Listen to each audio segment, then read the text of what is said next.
We're live. Okay, good. Wait, hold on, let me check. Ow. Okay, I guess we are live. All right, welcome everyone to the Tuesday night Torah study. Woo! And all 15 of you that are in the room, which is a lot more than they're usually here, so that's very good. We appreciate that.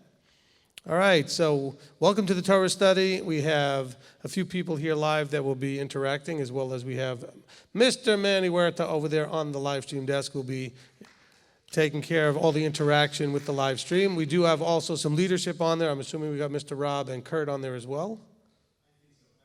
Okay, I haven't seen them yet, but I'm sure they'll be there. So to those of you online, please be respectful of the leadership in the live stream chat room and be respectful of whatever they ask you to not do, especially. I was going to say, whatever they ask you to do, they're not going to ask you to do much, but they're going to ask you not to do some things. So very important that we, for functionality's sake, be respectful of that. So let's do that. Let's work with that. Okay. So that being said, let me kind of explain how things are going to go tonight. All right. So tonight on our Torah study, we're going to obviously, we're going to study the Torah.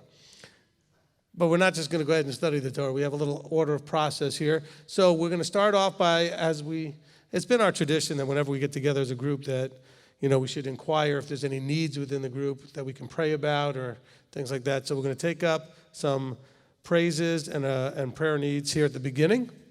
So if you're online, you having any challenge over there? No. Okay, so if you're online, do you want him to come over? George, can you go back and help Manny? He's trying to get your attention. Okay. We're nothing if we're not professional around here. Hey, George, go over there. All right. So if you're online, this would be a time for the chat to stop. Okay, all of the greetings and everything, let's just stop that for just a minute or two and let people post in their praises and their prayer requests, especially the prayer needs, so that we can address those. All right, I know it's hard. You're going to pull a muscle as you would resist your fingers from typing in the wonderful, hey, God, it's great to see you, how you doing, and all that kind of wonderful stuff. And I love that you guys want to do that. That's great. But for right now, let's go ahead and put a pause on that so that we can get some of the information for prayer needs. And so I'll go first because that'll buy Manny a little bit of time. All right, so first we do want to make sure, of course, to pray for all those that have asked us to pray for them over the last couple of days since Shabbat, and we have had quite a few of those, so we're going to definitely be mindful of those things. A reminder to those of you on the chat, when you do type in your prayer or your praise, it doesn't necessarily mean that it will get read out loud. There's a lot of you typing, and we're going to get as many of them in as we can, so please, that's important, please don't get offended if yours doesn't get read out loud. It will, I promise you, have no effect whatsoever on whether or not Abba will hear it and respond to it, okay? We just want to read as many of the, especially critical ones, out loud. Now, if some of you will say that every now and then one gets through that's not maybe as critical and you think yours is more critical, please, let's not go there, okay? What my prayer is, and this is going to be a tough prayer, this is probably the most overriding prayer of all. I'm only kidding, I don't mean to be so dramatic. Is that the body would grow up, okay? And I don't mean to that judgingly or condescendingly or whatever, but we all need to, if we're going to be ready, if the end times are coming, if we're going to end up in the kingdom, we're going to have to mature, okay? Which means we have to thicken the skin and soften the hearts and not be so easily offended. Because I promise you, there will be some things that will end up being read over the mic that you will absolutely believe was not as important as yours, and yours didn't get read. So what? Oh, I know you hate to hear that. But we have to get to that place. Okay, we have to get to the place where it just is okay, because it's not about you. It's not about me. It's all about him. And we've talked about this in the past. This is why it's part of my prayer. It talks about esteeming others above yourself. It talks about, and I've talked about this, laying down your life means the me, my preferences, the way I would have things to be. It doesn't just mean literally step in front of a bullet for somebody, although it does. But that's not the only thing it means. You should have a heart when you type it in that I hope other people's get read more importantly than mine. I don't need mine to be read. I just wanted to type it in. Okay? So it should matter zero to you whether or not it gets read. You did your thing, you typed it in, and that was cool. A lot of people have a lot of things, probably even more critical than yours, that won't even type it in. And that's okay. This is just an opportunity for corporate prayer, okay? And we think that's an important thing that we do. It allows us to relate to each other, to say, you hear somebody praying for their marriage and you're thinking, wow, I've got that problem too. Other people have that problem too. Or you hear something praying for their health or for their job and you say, wow, I've got that problem too. It makes us more relatable to each other, to recognize that you're not the only one going through something. So that's helpful. But my prayer is that, you know what, if this is a birth pain of the end times or whatever you may want to call it, it's a little, contraction or something, as we would call it. It's okay not to worry about it being what that is or this is. What you need to do is worry about, where am I in the process of being ready for what's coming? I mean, because we all pray it's coming. We pray for Yeshua to come, which means the tribulation's going to come before Yeshua comes. See, everybody wants Yeshua to come, but the tribulation has to come first. Are we going to be ready for that? And hopefully none of you is buying into the whole rapture thing and everything else, because, I still hear groups out there that are quote-unquote Hebrew roots groups, talking about, oh, don't worry about it, we're going to be raptured anyway. You're going to go through whatever's coming. Unless, of course, you're not still around. But if you're still around, you're going to go through it. And when I say still around, I mean alive. Okay? If you're alive when it's coming, you're going to experience it on some level. Just like in the Exodus, when they experienced the first 3 plagues before they were covered, starting with the 4th. Okay? And so my prayer is that we're focusing more than anything else, going through what we're going through here, on, wow, this is a really powerful pop quiz to see where I'm at emotionally. And this is a challenge, because one of the things that I want to, again, pray for, and I know you're still getting more stuff up there, you're okay? There is, the teaching that I've been doing is called what? Peace in a world not his. And what did I talk about at the very beginning of that teaching? I said, look, the peace is a way of addressing the opposite, which is anxiety, worry, fear. And a lot of those things that we talked about with anxiety and worry is a fear of an undesirable event or consequence headed your way. In other words, fear of something happening. And right now the body is being overrun with this stuff because of the COVID-19 thing, right? The virus is having everybody in a state of fear. There are those accusing me of it because we're still trying to do a little bit of the social distancing and we're complying with what the governor has requested. And so therefore, and rather than recognize that I'm being submissive to authority, which a lot of you who think I'm a dictative king, now you can see that I'm submissive to authority. There you go. Okay? And so, but some of you are all thinking that I've bought into fear. No, we're trying to make wise decisions. It was a decision made by me, yes, but it was agreed to completely by 100% of the leadership in our leadership meeting, without a dissenting voice, okay? As we sought what would be the wisest decision to make under the circumstances. Now, that being said, I decided to really disturb everybody's peace because I had the audacity to open up a TikTok account.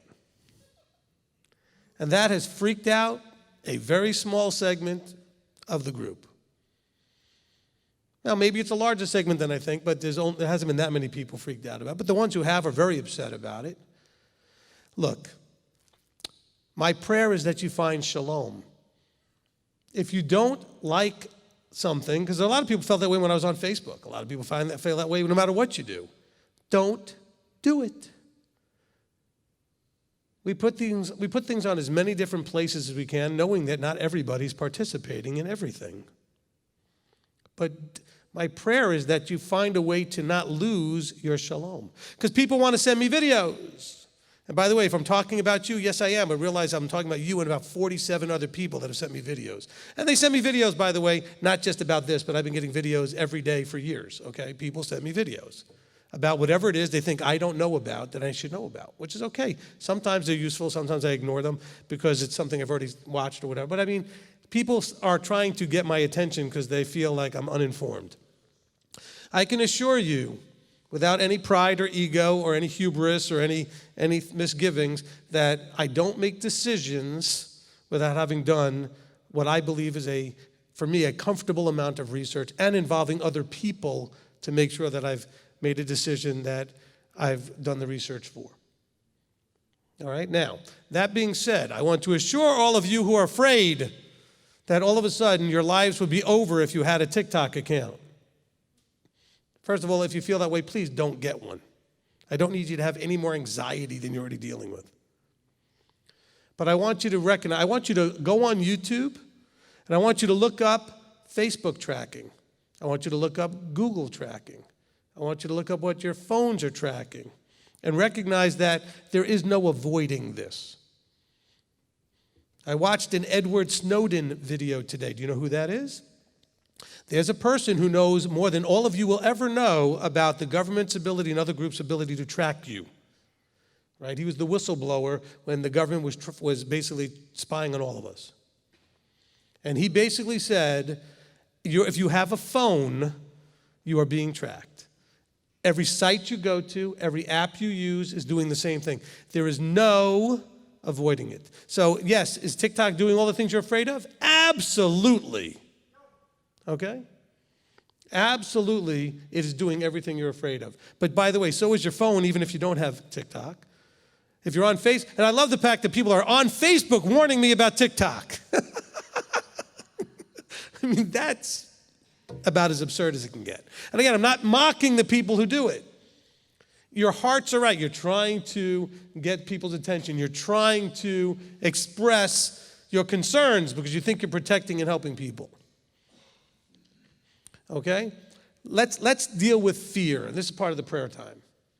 So the first thing you should understand what fear is, whether the thing is true or not, what is the actual adverse thing that you're afraid of? Well, it's China. China's going to know all about your trip to the mall or whatever it is you posted somewhere. Or what does China care about you? Oh, but the government's not letting any of the government people have TikTok. Well, because they're in the government. Well, the military is being told they can't have TikTok. Well, that's because they're in the military. Two groups that China might be interested in. Why do you think they care about you? What are you doing that would, help China do anything? I mean, think about it. If you're a government official and they access your phone through some app that you have on your phone and they can find leverage or blackmail information because maybe you're cheating on your spouse or you're doing some other thing that they think that they can leverage against you, I could see how that could be useful. But think about, what is China going to do with your information that you're all worried about? I'm just saying.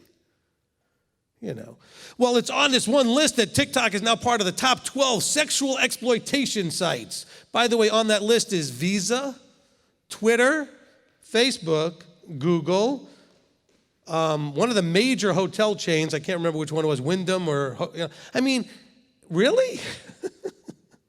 Okay. It's on a list so don't use your Visa card because they're on the list. Okay, they're on the list. Don't use anything with Google, and every one of you Googles everything. Don't use Facebook. Don't use Twitter. There's 12 things on there that you sit there going, really? This is, it's not like major television or movie exploitation. No, this is, Visa. Yeah, people use that to buy probably sexually explicit stuff or whatever, but it's a debit card thing that's probably from your bank. It's either Visa or MasterCard, right? You didn't have a choice. It's your bank uses whichever one it uses. So I want you to use a technique and look, and this is one of the things that I think goes back to guys like Dale Carnegie writing a book called How to Stop Worrying and Start Living. Ask yourself, if what I'm worried about is true, what really bad thing's actually going to happen? And that's really what I want you to think about. Well, they're going to access my bank account. Do you do any business online? Your information's out there. Period. Have you bought anything from anywhere, Amazon or any like Walmart, any kind of any business out there, an Office Depot, anything that has an online presence, and you bought from? You had to put your credit card information or whatever you had to put. Can we stop overreacting?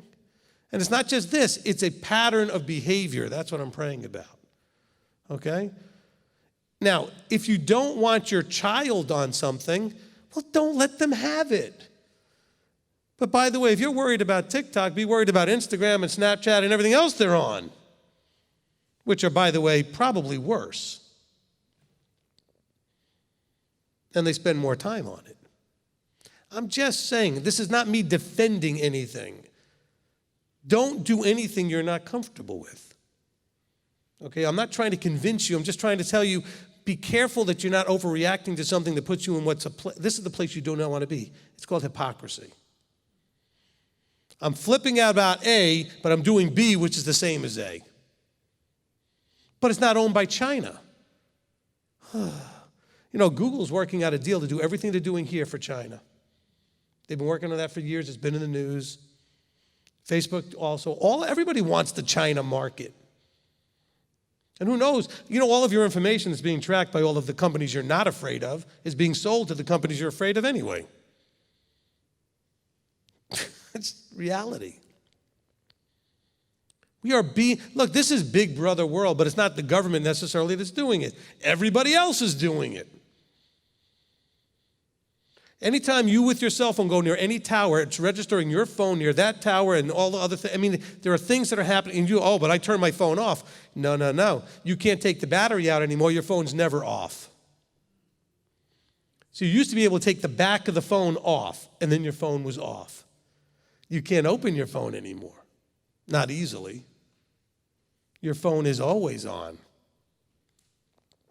So just realize that. And I'm not saying that to scare you even more. This is the world we live in. Accept it. Accept that you're also under the creator of the universe protection. He called you at this time in these circumstances. It's part of my prayer. Please accept the fact that you're under a covering. That doesn't mean just do anything willy-nilly. It just means that understand that you can't stop some of this stuff from happening. If Snowden says he can't stop it, and that's part of what I watched in the video, he said, look, because they asked him, well, do you do this or this or this to protect yourself? He says, I do some of it, but I recognize that ultimately if they want to find me, they will. Now the question is, when they're sifting through the 300 million people in America and the rest of the billions of people in the world that are on cell phones using apps and everything else, and China's getting all this information, that's a lot of information to try to sift through. Why would they be looking for you? Why would anybody be looking for you? Oh, but they want to get to my bank. They have hundreds of billions of dollars of tariffs from our country against them, and they're worried about your $1,000 in your bank account. That's going to help them a lot. Okay? That'd be like walking past a fraction of a penny on the floor thinking it's not worth picking it up. Why would they care about the little bit that's in your bank? I don't care if you think you have a lot. It's still nothing. When you're talking about hundreds of billions or trillions of dollars worth of stuff that they do, your money is completely insignificant. What are you worried about? Stop. That's right, everything. Somebody said mouth. Everything. And see, I believe that's true, though. I believe that people in general, because the media pushes the scenario, the social, all of the things that are out there that we interact with, they want you to be in a constant state of worry and fear and anxiety. You are being programmed to be in this state continuously. All right? Absolutely continuously. There's always the next thing to get you all hyped up about. And so you need to understand that's where you have to, don't worry about what this is. Worry about the full agenda is to keep you always scared. Okay? Oh, but Rabbi, then why are you not letting everybody just show up to Bible study? Oh, this isn't because I'm scared. This is because I'm trying to be respectful of an authority that we live under at the moment. This has nothing to do with fear. Okay? And I can assure you can ask any of the other leadership, there's never been a moment of fear. I've told you from the beginning that there was nothing to be afraid of with this virus. But they're asking us to be compliant with their guidelines and be respectful. We have done that. Okay, at some point, hopefully very soon, maybe in time for Shavuot, that's my plan, we'll open up the whole thing to everything. So I decided for 2 weeks as an experiment, we'd have half the congregation, whoever wanted to come the first week, the other rest come the second week. And that way we could at least have seen, let this thing play out a little bit. Let's see if there's an overreact backlash to the reopening, or if there's more of a backlash against this still being closed somewhere. We're watching the world react to this thing. People are actually getting killed over this, and I don't mean by the virus. Where's your mask? I don't need a mask. Next thing you know, they're shooting each other. This is happening because people aren't wearing masks, or because people are wearing masks, or because people, whatever it is. People are being tackled out of buses by police, and I've seen this video because they got on the bus without a mask. Literally dragged off the bus. A family with a couple of kids went to a park. They were the only ones there. They were throwing around a ball. They were forced out and almost arrested because they were in a place that they weren't supposed to be according to that state's rules. It's a dangerous world we live in. It's not getting any less dangerous. And I'm not saying that to make you afraid or worried. You should already know this. This world is not your world. He said, you're not of this world. You're in it. So what are you afraid of? So that's the growing up part that we need to do. I just wanted to say all that. Again, this is not a defense of anything. I'm reacting to a heightening of anxiety, a raising up of levels of fear and anxiety that's happening in the body. And it needs to, be addressed and encouraged to turn from that into emunah and shalom. You should have the peace in a world that's not his. Listen to those teachings up to this point as many times as you can until you get what he's trying to tell you. He says, my peace I give to you, so stop worrying about everything. Stop being afraid of everything. Oh, but now forget about it. Whatever they're doing. Yeah, they're going to put all these things out there. Well, what about vaccines? What about this? They're going to do these things or not do these things. What are you worried about? We will have a response to it when it happens, or whatever it is, then we'll address it. But, what if? Well, what if it doesn't happen? Ever worry about anything that didn't end up happening? The surveys that have been done show that most of the things you worry about don't end up even happening. When I say most, I mean like 90%. We worry about stuff, put all that energy into it, and then it never happens anyway. And then another high percentage of the last 10% does happen, but doesn't end up being anything you were actually worried about. It was much less than what you thought it would be, as far as how bad or whatever it would be. So my prayer is that we have to find shalom. We have to fully come into emunah. He's allowing this to happen so that we are trained to trust him and stop being afraid. Okay? Stop being afraid. And also that we learn respect. Here's one of the disrespectful things that I do want to put this out. Some people have done this very respectfully, others not. If you have a concern with me, in other words, any kind of leadership, or another member of the congregation, it is wrong. I'm saying that strongly for a reason. It is wrong for you to post that on any of their posts.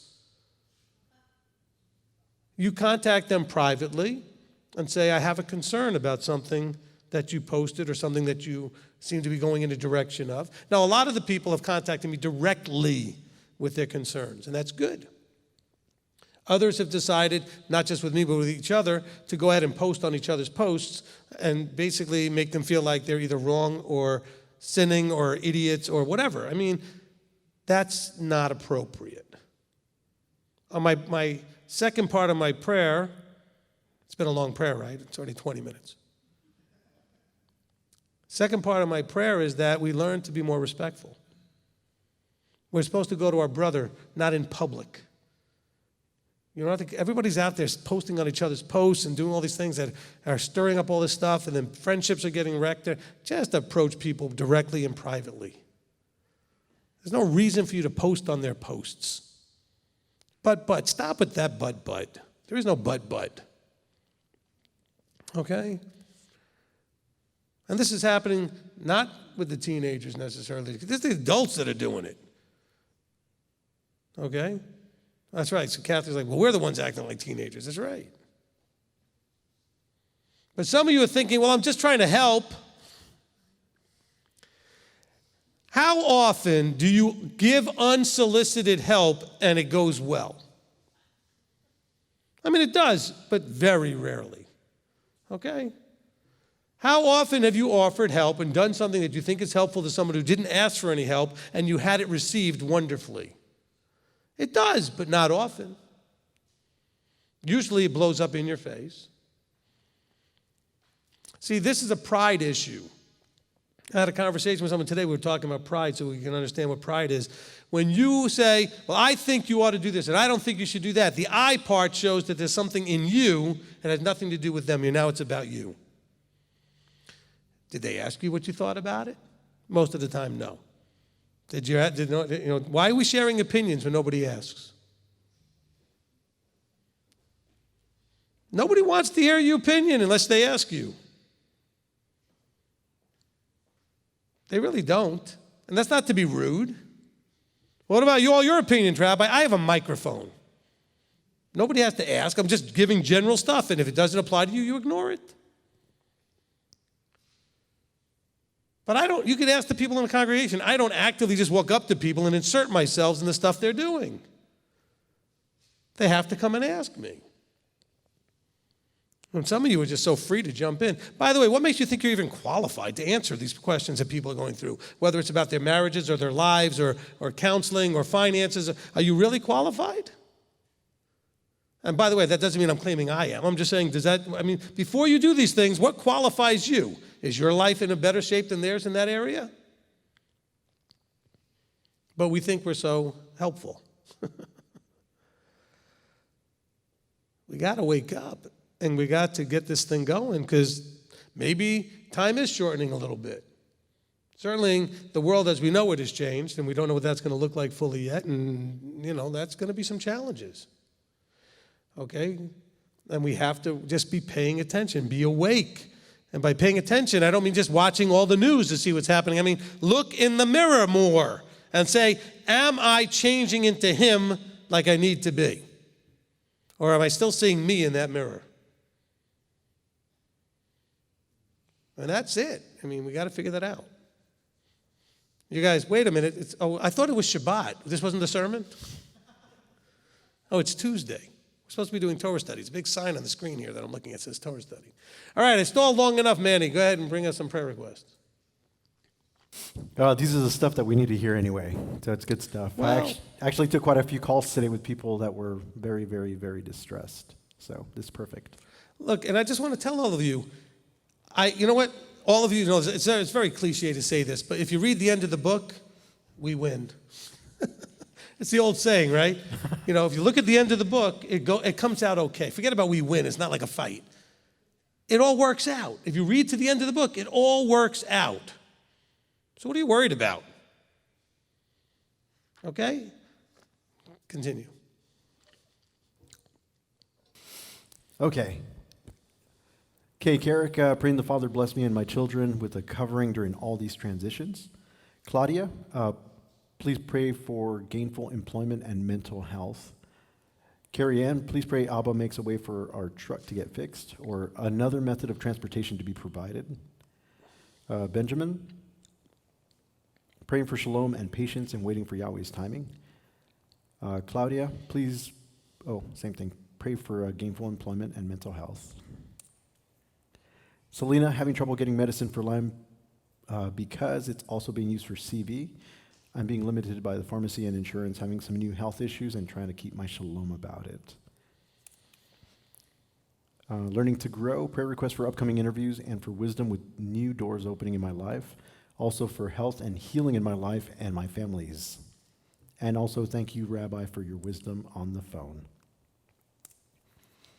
Shirley, prayer needs for patience and wisdom. Praise report, thanks for protection daily from fire and physical harm. Hallelujah. Rick Berry, praise that my hand surgery went well yesterday.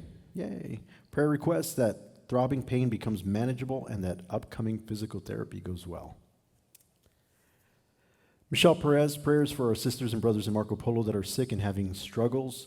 Praise Yah for our Rabbi Nasi, MTOI leaders, and all the staff that make all this possible for us. Yahweh bless you all. Philip Mason, prayers, please pray for those in the body experiencing various trials and also for myself. May Abba's will be done and may our emunah and shalom increase. Amen. Breakaway, asking for increased resources to take care of my family financially. Let's see, it's Robert's family, shalom for the body and unspoken prayer request.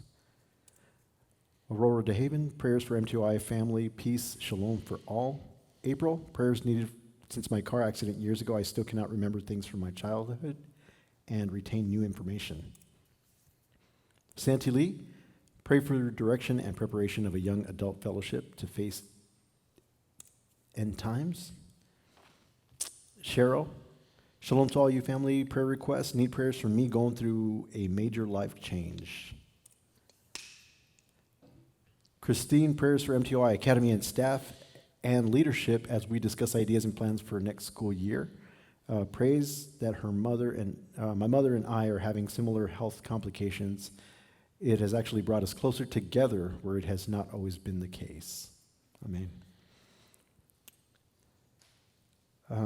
Stacia Hayes is throwing in a prayer for Jael, who's requesting prayer for upcoming typhoon that's headed to the Philippines. Tony, prayers for shalom as I deal with unkind coworkers and staff who are trying their best to make my job harder. Kay Carrick, prayers that the Father may strengthen our MTOI leaders to lead us. Amen. John McCormick, please pray our family business. Please keep our family business in prayer so we can continue to take the Sabbath off. Yisrael Tracy says, the pressure sure is exposing many things, especially the bad fruit. Things literally getting squeezed out into the open. Prayer on how to deal with the juice getting sprayed all over and self-control. Let's see.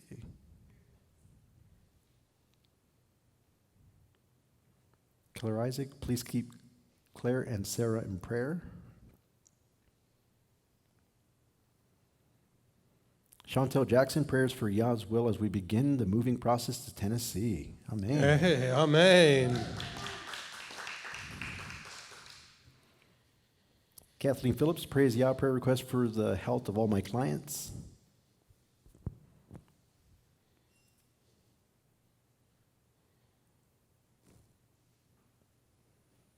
And we could throw this one in there. Prayer for, she goes by Plain Woman. I need direction as to whether I should stay where I am or find an open door to move somewhere maybe closer to y'all.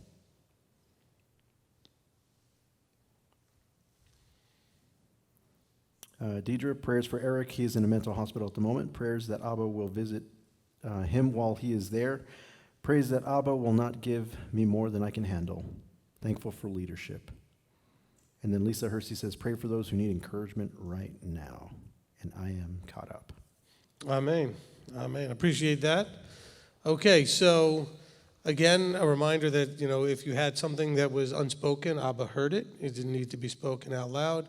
And there's no extra benefit to it being read out loud, except that we appreciate that the few that get read help us to feel a little bit more connected with people as our hearts can go out to them.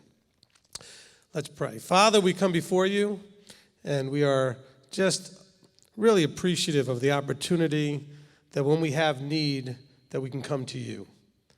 And so, Father, we appreciate everything about you. We appreciate that you've chosen at this time to open our eyes and our ears and our minds and our hearts to receive that which you have for us, to give us a relationship with you where we can know you in a real way that up to this point maybe we did not have, and that we would continue to grow in the knowledge of you. And so, Father, we come before you, the creator of all things, totally recognizing who you are and your awesome majesty, and that all things are subject to your will, that you've brought all things into existence and you have sovereignty over it all. So, Father, we want to thank you. We want to praise you for all the things that were spoken and unspoken, as well as we want to put before you and place before you the needs that we have, the concerns that we have that were spoken as well as unspoken. And we come to you believing and knowing that you hear and answer all prayer. And Father, we also accept that your answer may not be in the form we would have liked to have had it in, but we do accept that your answer is always the right answer. So, Father, we thank you. We praise you. We ask now that you would be with us during this Torah study, that you would guide and lead all things as we come to sit at your feet and learn more of your ways and to understand more of the history of how we got to be where we are and how we can take the things that we read and apply them in our lives today. And of course, today is just sort of a special part of the journey as we're going to be completing the book of Vayikra, the book of Leviticus. So, Father, we want to thank you, praise you, and give you all glory and honor in the name above all names, Yeshua our Messiah. Amen. Amen. Amen. Okay. So, the way we're going to work this, all right, so this week's Torah study is a double. Okay, so we have Behar and we have Bechukotai. And so as we go through these two Torah portions, okay, so what does Behar and Bechukotai mean? Behar means speak. And then we have Bechukotai, like the chukot, the chukim, right? It means my statutes, okay? Okay, so at Leviticus chapter 25 through the end of the book, 27, 34, verse 34 of chapter 27. So we're going to read this to the end. I have 1, 2, 3, 4, 5, 6, 7, 8, 9 readings. Some people might need to read twice, or we'll just have to package them together. How many people would like to read? I've got 1, 2, 3, 4, 5, 6, 7. Okay, we got plenty. Okay. And Chloe, we may skip you today, but that's okay. We'll let your mother come up. All right. Let's just see how that plays out. So the way this will work, it'll take a little bit extra time. I'll have you come up. We'll recite the blessing. I'll maneuver the mic to you, so don't grab a hold of the mic to move it. I'll move it up to the right height. And you can read up here on the big scriptures or bring your scriptures up with you if you would like. Okay, if you prefer to read out of whatever you have with you. Okay, and so we'll go that way. You'll just come up from your chair, and I'll just call on you one at a time. So I'll ask you to put your hands back up so I can call you up one at a time. Okay, so let's go ahead and begin with, do you want to go first? Okay, Sarah Beth, come on up. Okay. He who blessed our fathers, Abraham, Isaac, and Jacob, may he bless Sarah Beth, who's come up to honor Yahweh and the Torah. May the set apart one bless her and her family and send blessing and prosperity on all the works of her hands. Amen. Are you going to take us now and start in chapter 25 and read the first 12 verses?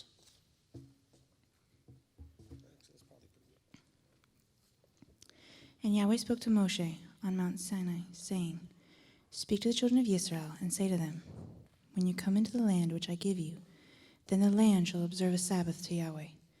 6 years you sow your field, and 6 years you prune your vineyard, and gather in its fruit. But in the 7th year the land is to have a Sabbath of rest, a Sabbath to Yahweh. Do not sow your field, and do not prune your vineyard. Do not reap what grows of its own of your harvest, and do not gather the grapes of your unpruned vine, for it is a year of rest for the land. And the Sabbath of the year, the Sabbath of the land, shall be to you for food, for you and your servant, and for your female servant and your hired servant, and for the stranger who sojourns with you, and for your livestock and the beasts that are in your land.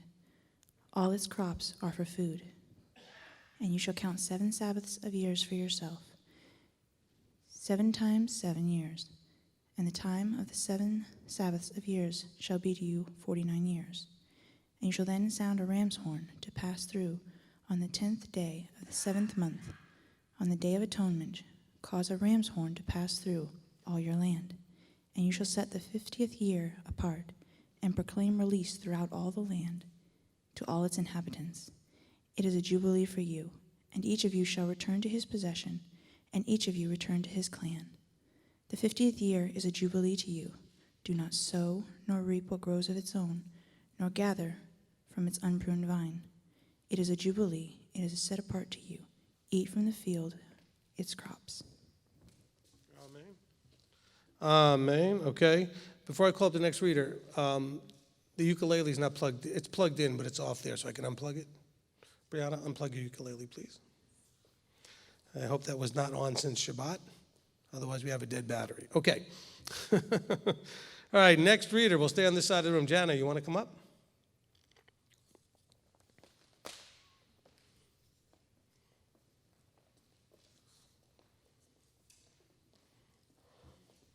You can read out of mine.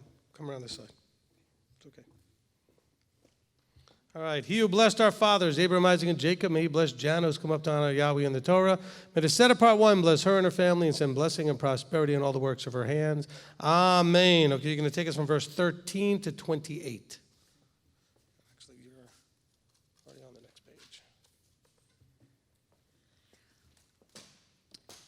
In the year of this Yobel, let each one of you return to his possession.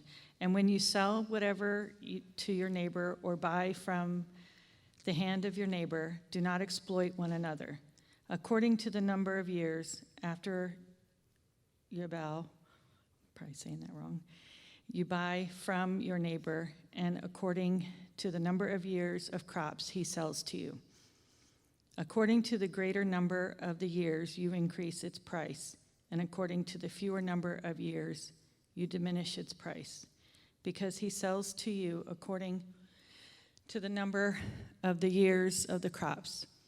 And do not oppress one another, but you shall fear your Elohim, for I am Yahweh your Elohim.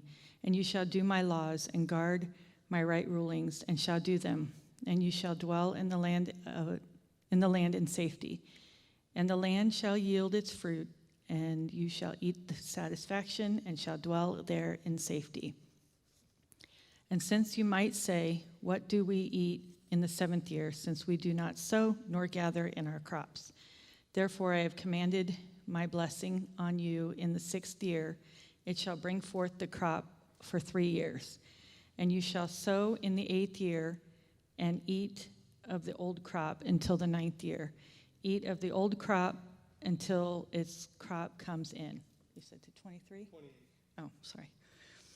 And the land is not to be sold beyond reclaim, for the land is mine, for you are sojourners and settlers with me, and provide for a redemption for the land in the land of your possession. When your brother becomes poor and has sold some of his possession, and his redeemer, a close relative, comes to redeem it, then he shall redeem what his brother sold. And when the man has no one to redeem it, but he himself becomes able to redeem it, then let him count the years since the sale and return the remainder to the man to whom he sold it, that he shall return to his possession.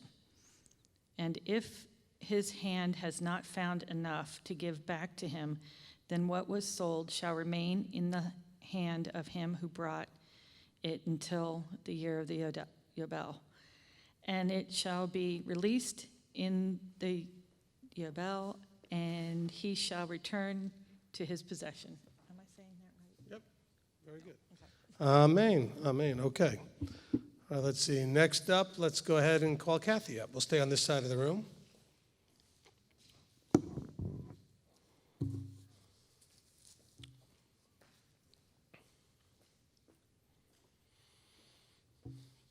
No problem. He who blessed our fathers, Abraham, Isaac, and Jacob, may he bless Kathy, who's come up to honor Yahweh in the Torah. May the set apart one bless her and her family and send blessing and prosperity in all the works of her hands. Amen. Okay, you're going to take us now from verse 29 to 43. Actually, I can read this. That's big enough. Thank you.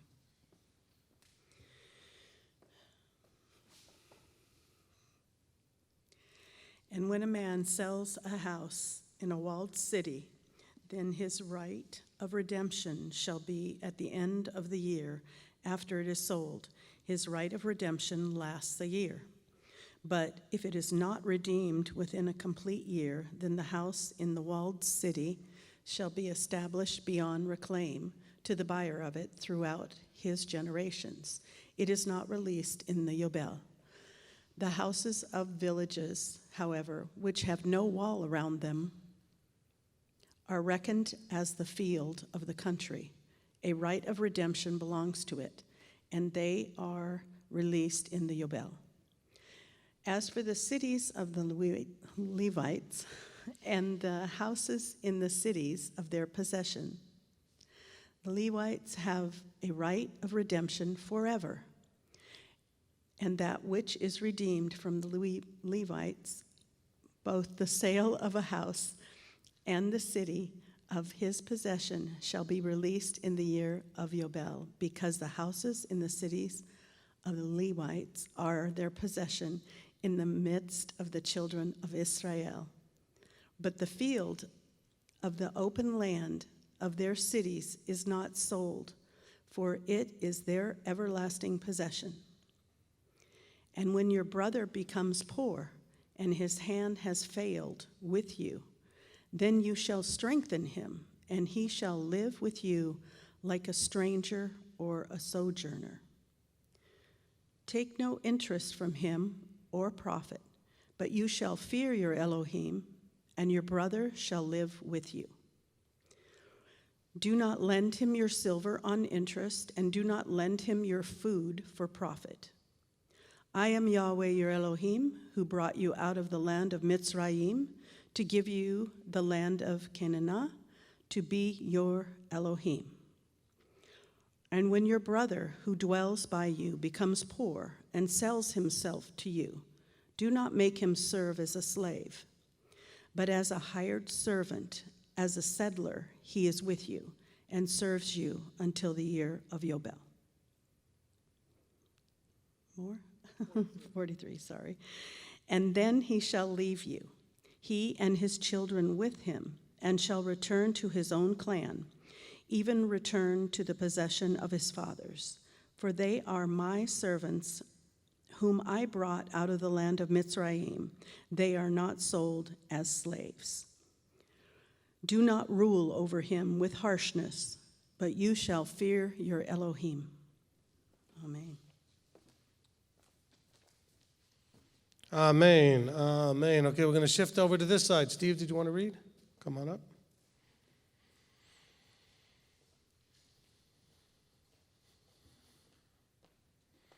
All right. He who blessed our fathers, Abraham, Isaac, and Jacob, may he bless Steve, who's come up down to Yahweh in the Torah. May the set apart one bless him and his family and send blessing and prosperity on all the works of his hands. Amen. Okay, he's going to take us now from verse 44 to 55. Which is the end of the chapter, so it's going to make it a little easier for you. You and your male and your female slaves whom you have from the nations that are around you, and from you by male and female slaves, and also from the sons of the strangers sojourning among you, from them you buy, and from their clans who are with you, which they shall bring forth in the land, they shall be your property, and you shall take them as an inheritance for your children after you, to inherit them as a possession, and you and your slaves for all time. But your brother, the children of Israel, you do not rule with harshly one over another. Now when a sojourner or a settler with you becomes rich, and your brother with him becomes poor, and sells him to the settler or the sojourner with you, or to a member of the sojourner's clan, after he has been sold, there is a right of redemption to him. One of his brothers does redeem him, or his uncle or his uncle's son does redeem him, or anyone who is close relative to him and his clan does redeem him, or if he is able, then he shall redeem himself. And then he shall reckon with him who bought him. The price of his release shall be according to the number of years from the year that he was sold to him until the year of Yobel, and the days of his hired servant is with him. If there are yet many years according to them, he repays the price of his redemption from the silver of his purchase. And if few years are left until the Yobel, then he shall reckon with him according to the years he repays him the price of his redemption. He is with him as the yearly hired servant, and he does not rule with harshness over him before your eyes. And if he is not redeemed in the years, then he shall be released in the year of Yobel, and his children with him, because the children of Israel are servants to me, and they are my servants whom I brought out of the land of Mitzrayim. I am Yahweh your Elohim. Amen. Amen. Okay, thank you, Steve. All right, George.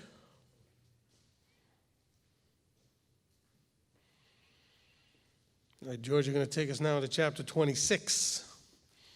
He who blessed our fathers, Abraham, Isaac, and Jacob, may he bless George, who's come up to honor Yahweh in the Torah. May the set apart one bless him and his family and send blessing and prosperity on all the works of his hands. Amen. Okay, chapter 26, 1 through 17. Do not make idols for yourselves, and do not set up a carved image or a pillar for yourselves, and do not place a stone image in your land to bow down to it, for I am Yahweh your Elohim. Guard my Sabbaths and reverence my set-apart place. I am Yahweh. If you walk in my laws and guard my commands and shall do them, then I shall give you rain in its season, and the land shall yield its crops, and the trees of the field yield their fruit. And your threshing shall last till the time of the grape harvest, and the grape harvest shall last till the time of sowing. And you shall eat your bread until you have enough, and shall dwell in your land safely. And I shall give peace in the land, and you shall lie down, and no one make you afraid. And I shall clear the land of evil beasts, and not let the sword go through your land. And you shall pursue your enemies, and they shall fall by the sword before you. And 5 of you shall pursue 100, and 100 of you pursue 10,000. And your enemies shall fall by the sword before you. And I shall turn to you and make you fruitful, and shall increase you, and shall establish my covenant with you. And you shall eat the old supply, and clear out the old because of the new. And I shall set my dwelling place in your midst, and my being shall not reject you. And I shall walk in your midst, and shall be your Elohim, and you shall be my people. I am Yahweh your Elohim, who brought you out of the land of Mitzrayim, from being their slaves. And I have broken the bars of your yoke, and made you walk upright. But if you do not obey me, and do not do all these commands, and if you reject my laws, or if your being loathes my right rulings, so that you do not do all my commands, but break my covenant, I also do this to you, and I shall appoint sudden alarm over you, wasting disease and inflammation, destroying the eyes and consuming the life. And you shall sow your seed in vain, for your enemies shall eat it. And I shall set my face against you, and you shall be smitten before your enemies, and those who hate you shall rule over you, and you shall flee when no one pursues you. Amen. Amen. Betty, did you want to go? No. Marty, you wanted to go, right? Come on up.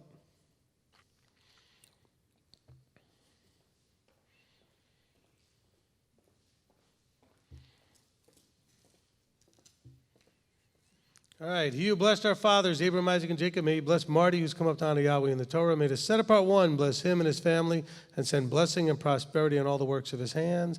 Amen. Okay, you're going to take us now from verse 18 to 35.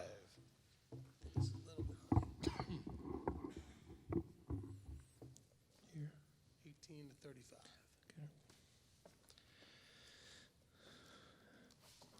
And after all this, if you do not obey me, then I shall punish you 7 times more for your sins.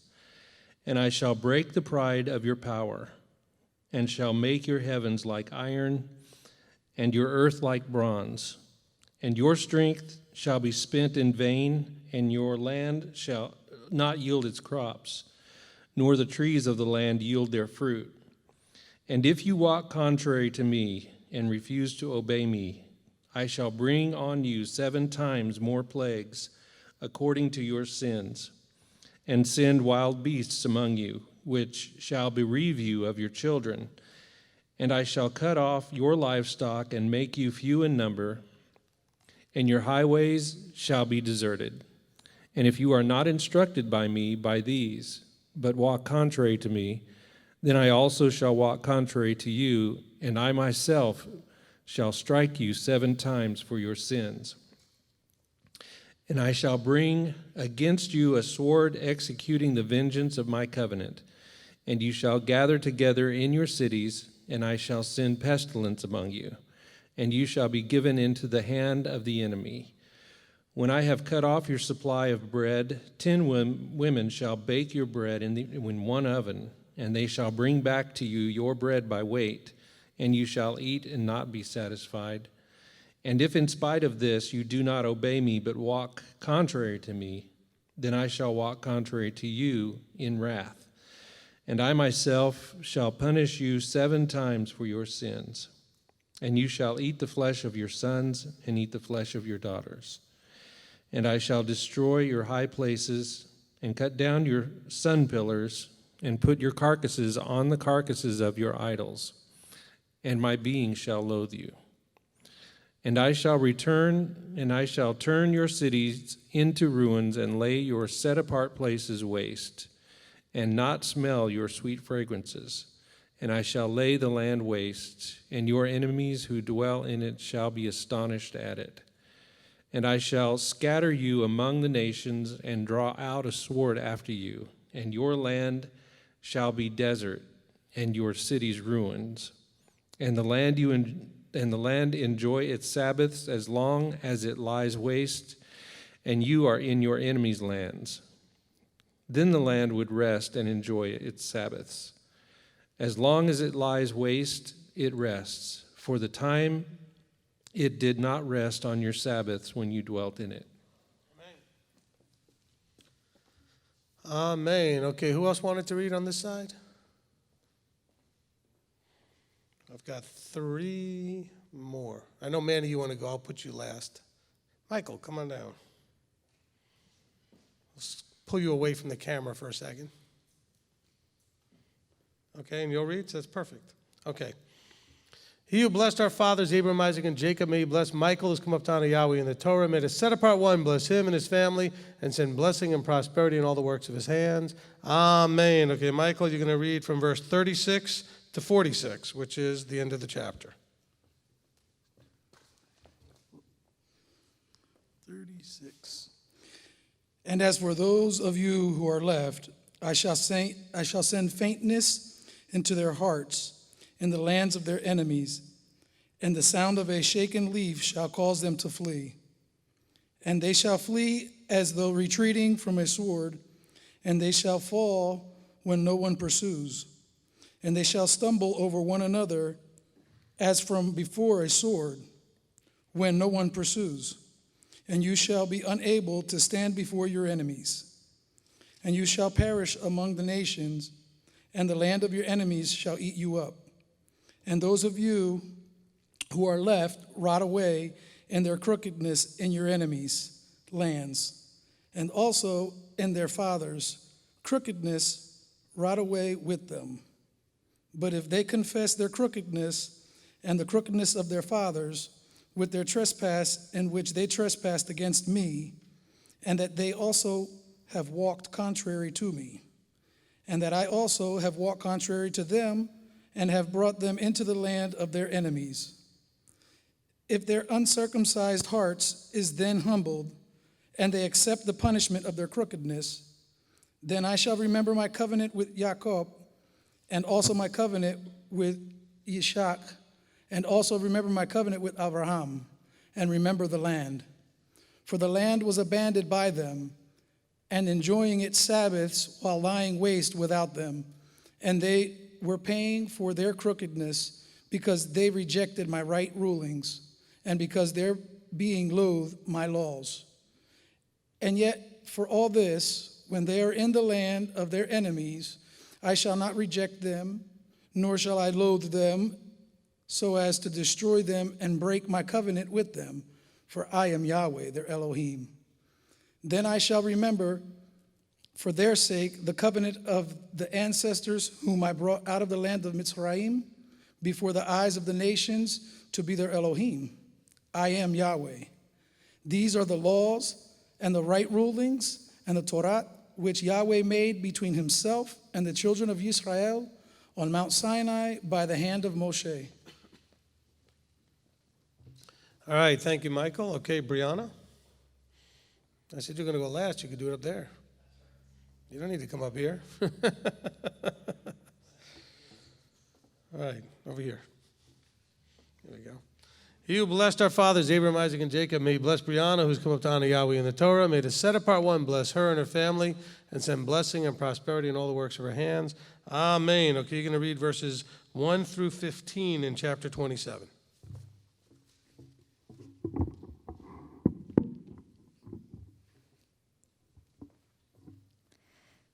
And Yahweh spoke to Moshe, saying, Speak to the children of Israel, and say to them, When a man separates a vow by your evaluation of lives unto Yahweh, when your evaluation is of a male from 20 years old up to 60 years old, then your evaluation shall be 50 shekels of silver, according to the shekel of the set-apart place. And if it is a female, then your evaluation shall be 30 shekels. And if from 5 years old up to 20 years old, then your evaluation for a male shall be 20 shekels, and for a female 10 shekels. And if from a new moon up to 5 years old, then your evaluation for a male shall be 5 shekels of silver, and for a female your evaluation shall be 3 shekels of silver. And if from 60 years old and above, if it is a male, then your evaluation shall be 15 shekels, and for a female 10 shekels. But if he is too poor to pay your evaluation, then he shall present himself before the priest, and the priest shall set a value for him, according to the ability of him who vowed. The priest shall value him. And if it is a beast of which they bring an offering to Yahweh, all such given to Yahweh is set apart. He is not to replace it or exchange it, good for spoilt, or spoilt for good. And if he at all exchanges beast for beast, then both it and the one exchanged for it is set apart. And if it is any unclean beast of which they do not bring an offering to Yahweh, then he shall present the beast before the priest. And the priest shall value it, whether it is good or spoiled, according to your evaluation, O priest, so it shall be. But if he indeed redeems it, then he shall add 1/5 to your evaluation. And when a man sets his house apart to be set apart to Yahweh, then the priest shall value it, whether it is good or spoiled, as the priest values it, so it stands. And if he who sets it apart does redeem his house, then he shall add 1/5 of silver of your evaluation to it, and it shall be his. And if 15. I didn't remember. Thank you. All right, Manny, you're going to close us out here. He who blessed our fathers, Abraham, Isaac, and Jacob, may he bless Manny, who's come up to honor Yahweh in the Torah. May the set-apart one bless him and his family and send blessing and prosperity in all the works of his hands. Amen. Okay, Manny, go ahead and close us out with verse 16 to the end of the chapter and the end of the book of Vayikra. Okay. And if a man sets apart to Yahweh a field he owns, then your evaluation shall be according to the seed for it, a omer of barley seed at 50 shekels of silver. If he sets his field apart from the year of Yobel, according to your evaluation, it stands. But if he sets his field apart after the Yobel, then the priest shall reckon to him the silver due according to the years that remain till the year of Yobel, and it shall be deducted from your evaluation. If he who sets the field apart ever wishes to redeem it, then he shall add 1/5 of the silver of your evaluation to it, and it shall be his.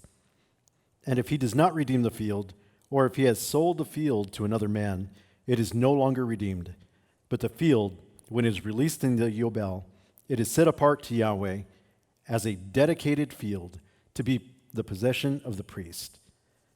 And if a man sets apart to Yahweh a field which he has bought, which is not the field of his possession, then the priest shall reckon to him the amount of your evaluation up to the year of Yobel, and he shall give your evaluation on that day set apart to Yahweh. In the year of Yobel, the field returns to him from whom he bought it, to him whose is the possession of the land, and all your evaluations are to be according to the shekel of the set-apart place, 20 gerahs to the shekel. However, a firstborn of the beasts, which is the firstborn to Yahweh, no man sets it apart, whether bull or sheep, it belongs to Yahweh. And if among the unclean beasts, then he shall ransom it according to your evaluation, and shall add 1/5 to it. And if it is not redeemed, then it shall be sold according to your evaluation.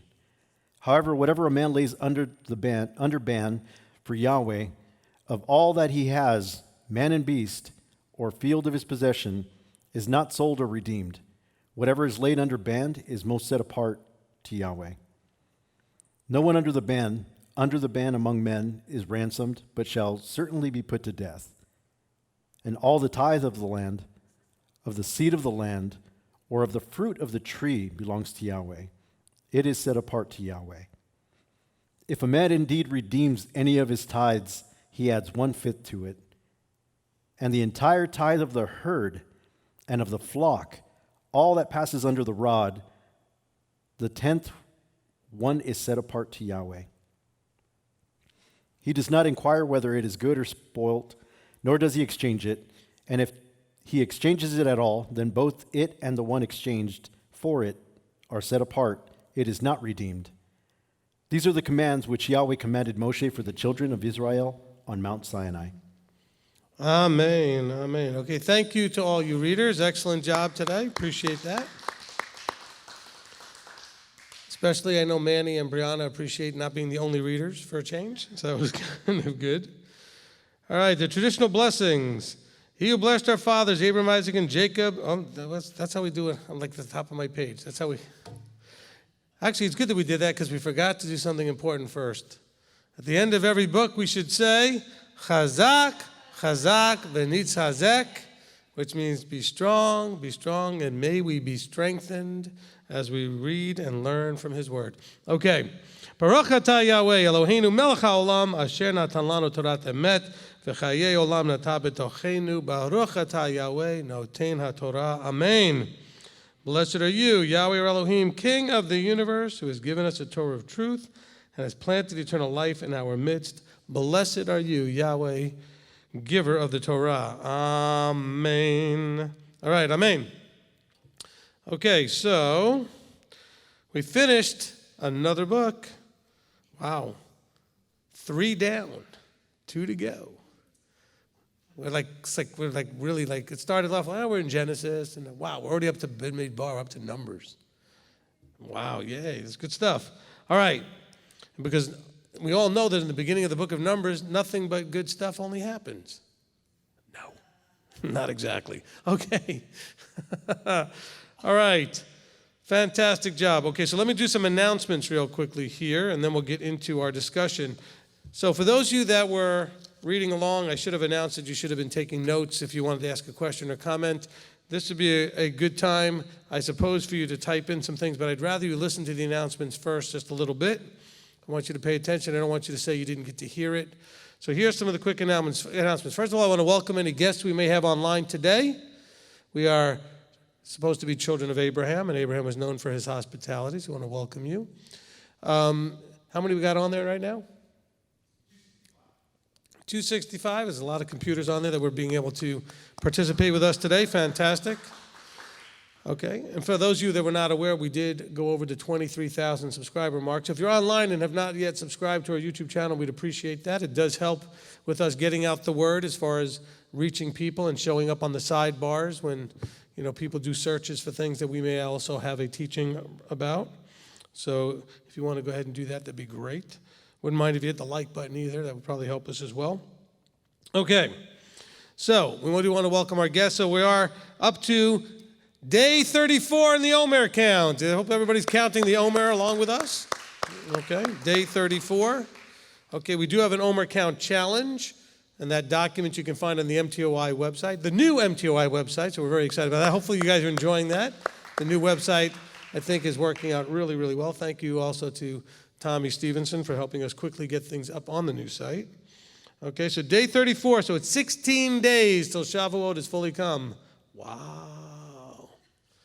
It's getting quick. And it's 14 days till Rebbitzin is fully come, since I'm going to fly down and get her.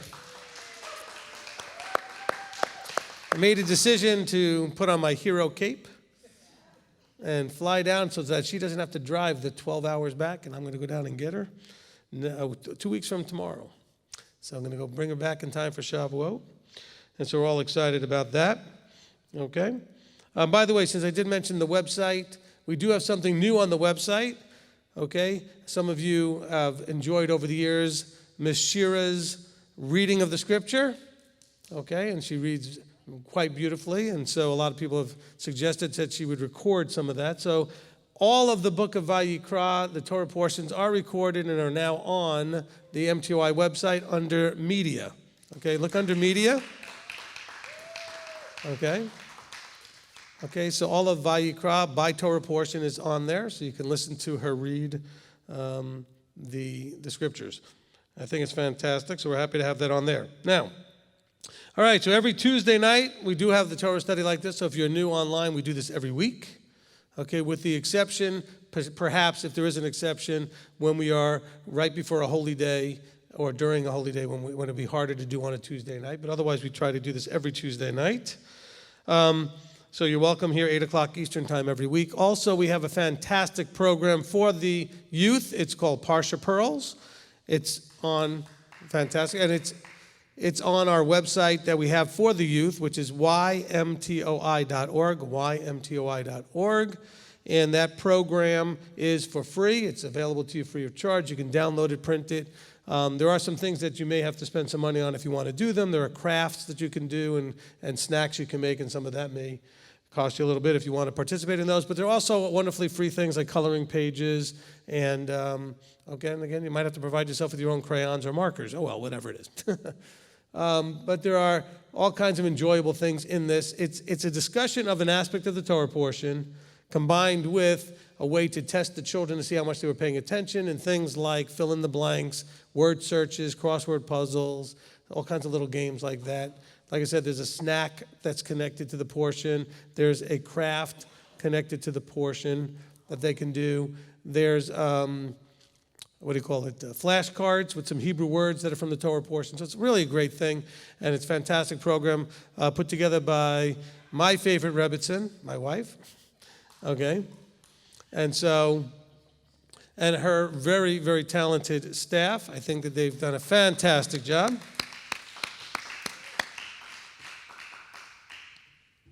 Let's see, can you get this camera on me, Mike? Zoom in for a second. Okay, so I just wanted to show you something that will be coming up in an upcoming Torah portion. I don't know which portion this is in for whatever reason, but it's part of the story in there. And so this is put together by one of our fabulous artists. Does it look familiar? Look like anybody you know? Fantastic job by Vera. Appreciate that. Okay, you got it? All right, fantastic. So really appreciate that some of the Rebbitzin had some of the wrinkles taken out so I don't look quite as old. No, I'm kidding. What was that? All right, so anyway, fantastic. All right, so then on Shabbat, every Shabbat we meet. So if you're new on the online schedule there, on the online people, if you're brand new with us, we do live stream our Shabbat services. So if you do not have a place to go or you're still on lockdown somewhere, you can follow along with our live stream of our services. Okay, also a reminder to you that are here. So we do have people that are registered for this Shabbat. Okay, if you're not going to be able to make it, please let George know as he's coordinating that. Okay, and so just again a reminder that those that are coming, we are asking that you would leave your 8 and unders at home, or leave someone home with them. Obviously, you're not just going to leave them at home. I gotta watch what I say. People could take it. He told them to leave their 8-year-olds and under at home. Well, with this parent to supervise. And also, if you're 65 and over, we're asking that you also stay home until we finish going through this adjustment after the lockdown. I know that's hard for some of you, especially, I know not so much the children, but you who maybe not be able to come because you have younger children, or if you're older. We are, like I said, trying to comply to what the governor has asked us to do at this point. And like I said, this may be the last week of that, okay? Let's just see how we get through 2 weeks of this, and we'll see what kind of adjustments we make as that flows forward, okay? And it is a dynamic situation that is very fluid, and we are watching it to see how it goes. You need to know, and if you don't already know, I'm sure you've noticed on the news that there is quite a bit of publicity given to any sign of a renewing of outbreak, as well as the publicity of the people protesting lockdown. So there's a little battle going on, in the public arena over these things. And so it's not my opinion on it that we're dealing with right now. It was my opinion that we were going to show a respect for authority, at least at this point, for a week or two, just to see how things would play out, okay? And I appreciate, generally speaking, you have received that reasonably well. Not all of you. Some of you need maybe an attitude adjustment that we'll talk about at another time. But most of you have handled this very well. Look, it's not that that we don't have any empathy for that. We do, okay? But we appreciate that you're being compliant to it. You're showing you're showing the Heavenly Father a very important trait of being willing to submit to authority, okay? So that's very important. Now, so we do that every Shabbat. And then, of course, for the leaders, we do have a leadership meeting scheduled for this weekend, where we will also be talking about, maybe phase 2 or phase 3 coming out of this, stay-at-home thing with the leadership. And that way I'll be able to give you more information, on the next Tuesday's meeting. Okay, so this Sunday, we're meeting with the South Africa group at 10 a.m. and then the full leadership at noon. All right? And we will be putting a lot more about our leadership, and so you can understand how the leadership works and who they are, etc., on our website at some point here very quickly. All right, then we have Rosh Chodesh for Sivan. Okay, the next new moon is coming up on Sunday, May 24th. Now, depending on what happens at the meeting this Sunday, we'll be announcing what we're going to do for that Sunday. Okay? I would like to possibly have a get-together here in the late morning, early afternoon to celebrate together and break bread together if we can, etc., with the group. If that ends up not being what we decide, then we will do something probably Saturday night then. We'll just stay long enough so that we could broadcast that. It's a fairly short thing because the new moon is starting Saturday night into Sunday. Of course, the problem is that sundown at that point will be about almost 8:45 or something like that. So, okay, so just keep that in mind. All right, and then, of course, we have Shavuot, which when we get to May 29th will have fully come as we get to our 50th day of the count. All right? And, I was mentioning the Omer count. Okay, so we got to 34, so you should be starting on the letter Zayin, which is Psalm 119, verses 49 through 56. Okay, 49 through 56. I hope those of you that are watching on TikTok or on Facebook are enjoying my little 1 minute, just, quick little reminder about something you could focus on out of that little section of verses. The whole point of the challenge was to go through these 8-verse sections and see how you can ask yourself the question, like, whatever's going on in here, does it apply to me? How would it apply to me? Can I sound like that? Can I speak those same words David is speaking? Is that where my heart is at? All right? We just did a very interesting one for day 33, which was the section there talked about a lot of things where David started asking some things, and then he gave reasons. He said that I might be able to do this and that I might be able to do that. And I mentioned that, are you focusing when you ask Yahweh for stuff, telling him why you want it? Okay, in other words, what would you be doing with, if he gives you what you want, how will that put you in a better place, a better position to have him be pleased with you? In other words, do something that's pleasing in his sight. What will you do with the healing he gives you, or the financial, restoration you need, or the restoration of a relationship? What is about what you're asking going to do to bring you more into alignment with what he wants? See, that's what David was saying. King David said, he said, I would like this and I would like that and all these things. This is why, though, that I might delight in your word, that I might obey you more, that I might be more of a better witness to. He was saying, this is why I'm asking for it. So I thought that was a really nice nugget of information there to see, because we're good at asking. We're not always good about being clear about, why we want it. Oh, I want it because I'm suffering and in a trial, but that's not why you want it. I mean, that's the immediacy of why, but what are you going to do with that deliverance? What are you going to do after he restores or heals or delivers you from something? And I thought that was fantastic. All right. Now, okay, so I think that's going to cover it for that. So Shavuot will be on May 29th. It is a holy day. You need to take off from work. We will be here on that day at normal time. Whether everybody gets to come or not, I believe that we will get to that place, that everybody will be invited and we'll have things back to normal, hopefully by that point, okay? That is the hope that I have. All right, now, let's go into the discussion portion of tonight's study. Okay, that concludes the announcements. All right.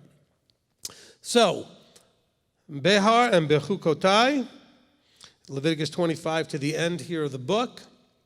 If you're online, you should be typing in at this point any comments or questions. Keep the rest of the chatter down, hopefully to a minimum, so that the comments and questions can be easily, followed as they're pouring in here. The primary thing, again, as always, is I really would like you to resist the need to understand something, but I've always wanted to know, versus the need to understand something that you can apply in your life now. Okay? I know there's I always wanted to know stuff. And maybe we'll do another round of things at some point where we'll deal with the I always wanted to knows. But unless your I always wanted to know is a halachic thing, something that has to do with your walk, let's just be patiently being okay not knowing that little piece. We only have so much time to answer questions, and so we'd like to make them as focused as we can on things that you can literally apply in your life right now. Okay? All right, so if you have something ready, Manny, you can go right ahead. Wait, Steve, you got one? Is the microphone okay up here in the front, Marty? All right. All right, Steve's going to start us off, which when he's here, it seems to be a tradition. Yeah, all right, this is for 25-2. Okay. Kind of when you were talking earlier, this is what came to mind. It says, we need to remember that the land which we were given was given by him, just as he gave us life. So how is it we treat what was given? Is it with regard, honor, and respect, or is it with disdain, disregard, and disrespect? Amen. Amen. Look, there's a lot of discussion out there about the people versus the land. And I don't know how you can read this section, especially here in chapter 25 into 26, and think that somehow the land is not very relevant in the picture. He's trying to protect the Sabbath of the land. He's trying to protect the land from you doing sin on it. The land is where they were thrown out from. The land is where we will return to. The New Jerusalem is going to, I'm very reasonably going to guess, land right where the old one was. Okay? Just a hunch on my part. And so let's be careful. There are leaderships and ministries out there trying to teach that, and they're correct on one level. Israel was never a piece of property, that it was a people. But that piece of property is very significant in connection with that people and cannot be separated from any discussion about that people. Because here you can see a very clear protection of that land by the Creator. He's saying, then the land will have its rest when I throw you sinning, rebellious, disobedient people off of it. And it will stay that way till I bring you back. This is an important thing that we kind of connect together. I think it's important. Okay, who wants to go next? You have one? Okay, Kathy, we'll take one or two here while you're writing other ones down, Manny. So I always was wondering about, Oh, didn't I say something about always wondering? No, I'm kidding. no, it's about, no. It's okay. Sorry. It was just too perfect the way you came up. I was always wondering. I try to help, Rabbi. The whole thing about in the seventh year not reaping, but then it says to eat of it. So was it for commerce? So you don't make gain, sort of like on Shabbat, you don't do servile work? Well, no, he Or makes what? it very clear that you're going to do double in the sixth year. Okay, you're going so that you don't need to Right, later. touch it so you're going to just let it lay, It's just gonna let the rot fruit there. fall. It's going to fertilize the ground. Okay, you're not going to have a problem. But no, they were going to collect double and put away, extra. They were going to get a double bumper crop in the sixth year, Right. knowing that was coming. So if sojourners or whatever would be coming through, they would be able to do it, or would we say, no, you can't eat of that? Well, we I mean, give it look, to as you far as from just, our crop? walking through a grove and taking an apple off of it for an example and just eating it, this was not the problem. Okay. They weren't harvesting the trees Right. or the bushes or the fruit of the olives or whatever else. They weren't harvesting these things. Okay, Okay? thank you. So it really did have a somewhat of a commerce connection there. But yeah, they weren't going to harvest. Okay, so they were generally they were leaving it all alone. Okay? All right. Anybody else here locally? Yes, sir? How you doing, Rabbi? Doing great. Nice to see you again. Yep. I'm Daniel from Hawaii. I've Yep. been waiting to come back. I was wondering if you actually could clarify something. It's a tithing question. On 27:27, it says if amongst the unclean beasts, then you should evaluate it and add 1/5 to it. So let's say it's like a pig. You say it's worth $100, you'd add like $20 to it. Okay, wait. So which verse are you in? On Oh, 27:27? Yeah. It says, and if amongst the unclean beasts, then he shall ransom it in accordance to his valuation and add 1/5 to it. So like if it's a pig, pig's worth $100, you just sell it? No. Look, the thing here has to do with those things that, excuse me, if they were being given, but you want to keep it. The redeeming of it is saying, but I don't want to give it. And there are certain things that you could redeem, but if you did, it was going to cost you 1/5 more. Other things, if you were going to redeem it, he says, oh no, that is never to be redeemed. Now you're going to lose the thing you were going to exchange and the one that you wanted. Okay? So Okay. this was not about tithing on it in that per se. He's just saying, look, there are things that belong to Yahweh. Okay? Right. And he does say of all those things that clean or unclean, every fruit, everything, a tithe of that goes. But if you want to redeem it, that's when the penalty comes in. Okay, Okay. because I've noticed like some teachings, it says like 1/5 being 20% of like if I borrow from my tithing $100. Right. If I you pay borrow back from your tithe, you would 120. pay back. Right. But And I've again, noticed- then you shouldn't be borrowing from your tithe. Right, and But I that's the noticed same in your idea. teaching, you're like, if you borrow that $100, you pay back $200. No, it's 20%. It's a fifth. 20%. Well, no, look, now a fifth, Yeah. okay, now it's not a fifth of what the tithe. No, you're right, it is double, okay? So look, if that $100 does become a $200, so you had to give a tenth. You do it of the full amount. So now you're going to have to do a fifth, But that's not 2/10. Okay, okay? so not just a fifth of the amount you're actually borrowing now. No. He says, well, you want it, it's going to cost you. In other words, this belongs to Yahweh. You shouldn't be touching it, but you want to touch it, you're going to pay highly for it, Okay, okay? Yeah. It's trying to make the point, don't do this. If for whatever reason you really want to do this, you better really want to do it because it's going to cost you. yeah, because I think like in Hawaii, I was trying to walk this out by myself. Right. And I Googled it, and it was like, by the King James Standard, add, so Only had Look, to borrow one time from if you Google tithing, you will find 57 different ways people think you should be doing it. Actually, you'll find mostly people think you shouldn't be doing it.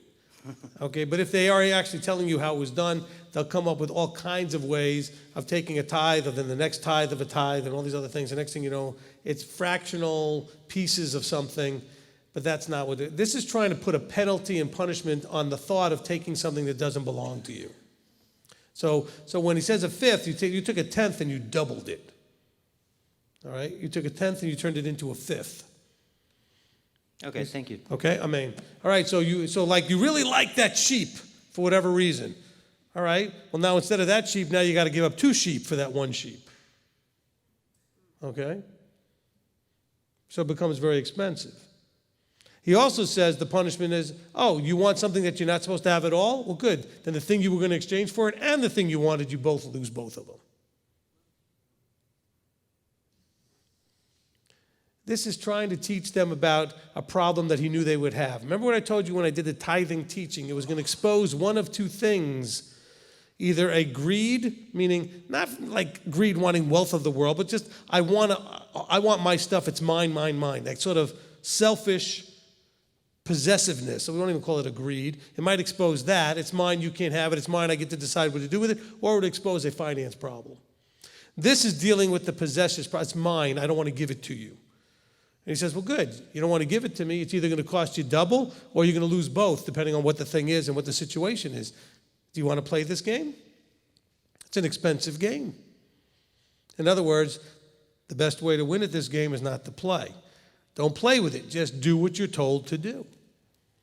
Okay? Now, today we don't do it with animals and crops. So his example that Daniel gave would have been very specific. If you want to deal with your money part, well, then what you're going to do with your money part is you're going to say, well, I want to borrow out of my tithe account. Well, then you're going to have to put back double.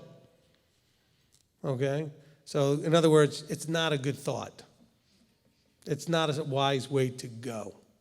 Right, so this is the important thing as we go with it. Look, that's why the other section that we read, not in this Torah portion, but previously in other portions where you would have had to go to the priest and declare in front of the priest, I have not messed with this tithe. Okay? Daniel? Yeah, I had one more question because I used to read this and I wasn't sure if this was something we should be still doing. When it comes to 27, just the whole beginning. Is this like Yeah, none of this stuff is for today. none of this? That's all related to the Levites and the temple service and all the things that we're not doing at the moment. Right. I wasn't sure about that because I know you said you made up some of the coins. Because No, that was for the redeeming of the firstborn, which is still not necessarily applies to today, but there have been people that have asked me to do it anyway. Right. And so we provided a way to do it. But again, even when we do that, I've told people there's nothing that I see scripturally that says you still need to do this. So this Okay. is actually just a one-time deal? Well, again, the part of chapter 27 would be something that would be going on, not just so much one time, but also in terms of going forward as there would be new children born and new people around, how things would be handled in terms of people and how you evaluate them. Okay? Okay, thank you. You're welcome. Because remember, there was always people coming in and people going in and out of the tribes, etc. For those who would choose or desire to become part of covenant. Did you have another one, Steve? Okay. All right, just real quick on 26. It says it talked about making an idol, and so I thought maybe it'd be a good statement to say, what have we allowed in today's life to become an idol instead of the Father being our idol? Because we could, pick up something and think, oh, this is for the Father, and yet it's an idol before him. Okay.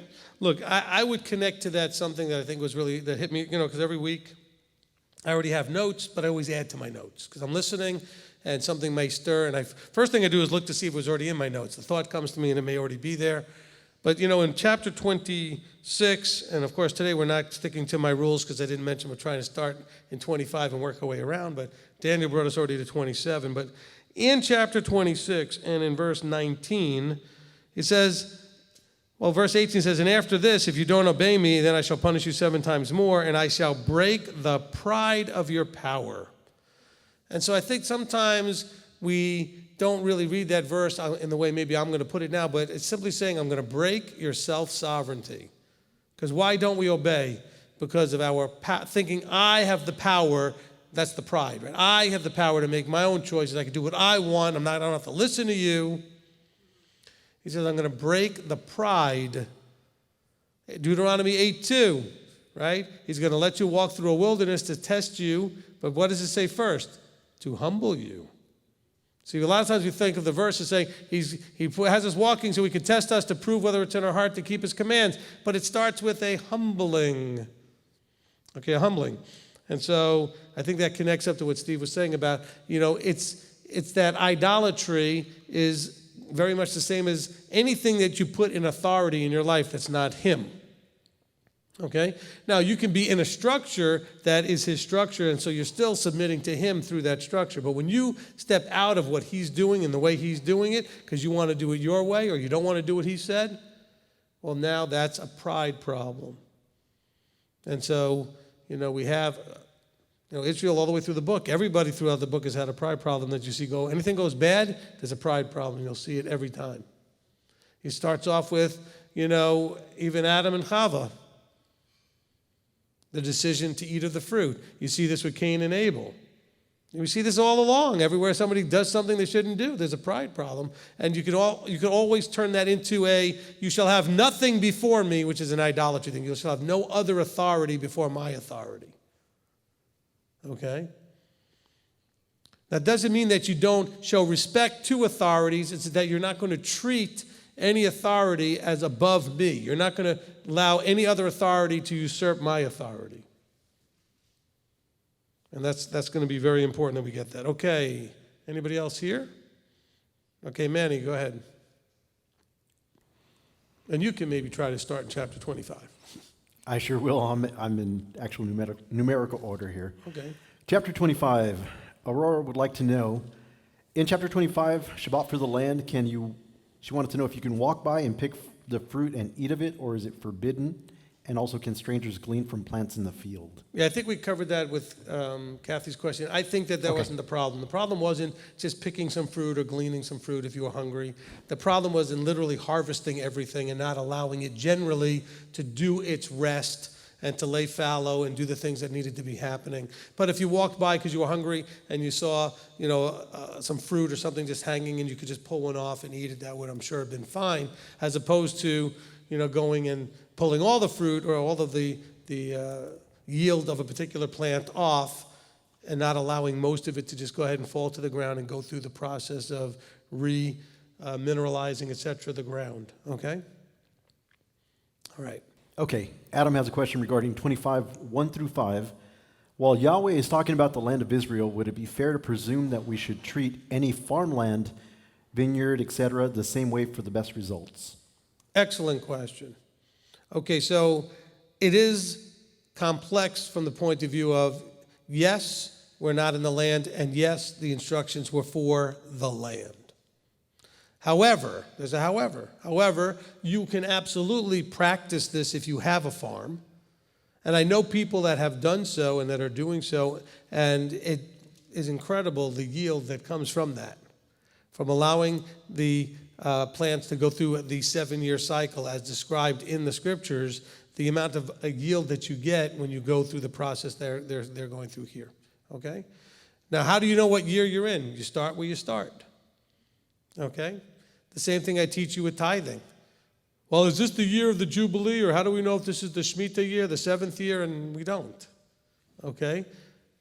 So you need to walk your journey based on you're now aware of these things. So this is year 1 for you. So you have a farm and you have, the trees and whatever the plants that are growing. So it's year 1. Okay? If that's what if that's the way you want to do it. All right? I can tell you that it's challenging to do because you have to be very patient with it, but it really does produce some tremendous amount of fruit. Again, are you required to do this outside of the land? It does not seem so. Okay? All right, next question. Okay, Mark would like to know regarding 25:9. Should we buy ourselves a shofar and sound it? And another question, same verse. Usually the trumpets are sounded on Yom Teruah, and we afflict our soul on Yom Kippur. Since we don't know the date of the Jubilee, should we sound the trumpet on Yom Kippur just in case? Okay. If you remember in your learning of Scripture, there was a town called, and they haven't gotten there yet, but there was a town called Jericho. And there was the sounding of the shofar, and the walls fell, and there was shouting of the people, etc. Who was blowing those shofars? The priests. Who is this book written to, the book of Leviticus? The Levites, the priests. Okay, so this is not an instruction for you to sound the shofar. This is an instruction to the priests that they are to announce by sounding the shofar the beginning of the Jubilee, of the Yovel. Okay? There's no prohibition here. It's not prohibited for you to blow a shofar or even blow it at these times. But it was their job to blow it to announce something. Okay? Now, the bigger takeaway from this is to make sure that you understand this is expressing to you, in my opinion, very different than a lot of opinions out there, that there's more than one calendar in your scriptures. Because it says here in verse, at verse 9, it says, "You shall then sound the ram's horn to pass through on the 10th day of the 7th month on the Day of Atonement." It said in verse 10, "And you shall set the 50th year apart and proclaim the release throughout all the land." So they're going to announce the release when? Yom Kippur. Okay? So what is the end of the year cycle, or the beginning of the new cycle of Jubilees? Now, there are those that make the argument, no, you're sounding the shofar at Atonement for it to start in April or the next spring, and that's when it actually starts. Because they can't imagine there's more than one calendar in your scriptures. There's actually a calendar for the trees, there's calendar for the grapes, there's all kinds of calendars in your scriptures. You just don't seem to be aware of them. Just like you didn't know there was more than one baptism. Okay, there's immersions for all kinds of reasons, but you were told there's only one. Well, there's only one for a particular reason, but there's lots of other reasons to go in the water. But you weren't taught that in church. And so let's beware that here the scriptures is making it very clear, in my opinion anyway, that there's a calendar that happens in the fall. This is why I believe it's appropriate to call the Feast of Trumpets Rosh Hashanah. Now, there's a lot of people coming to the Messianic. They learn 5 words of Hebrew. They know how to say shalom. And all of a sudden, in their expertise, they say that Rosh Hashanah is a wrong name for the day. The calendar starts with Passover. How dare you? By the way, Passover is not the first of the month. It's the 14th day of the first month. But how dare you say that the 7th month is the beginning of a calendar? It's the 7th month.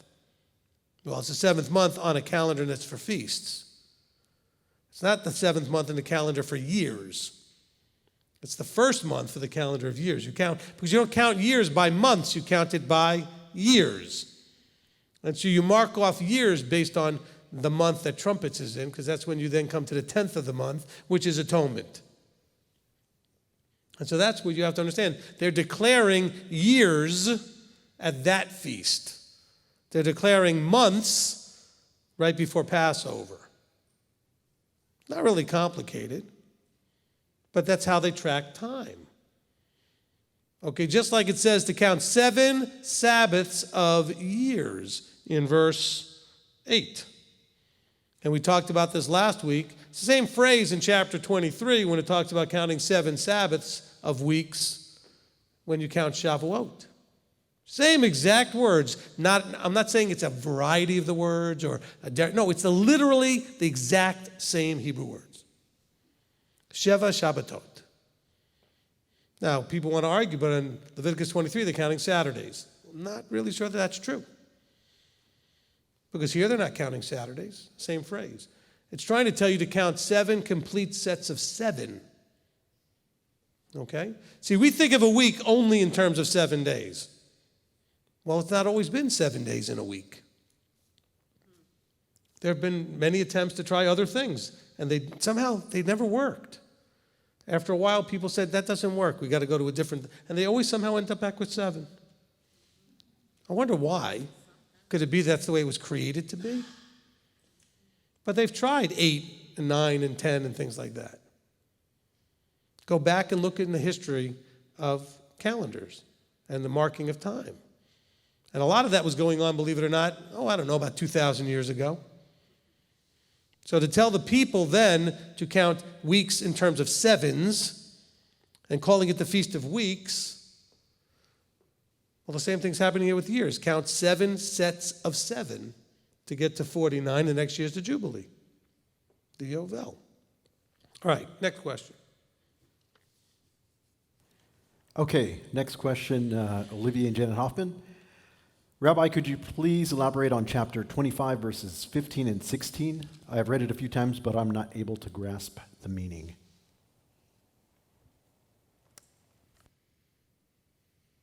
Okay, look, it's simply a business ruling.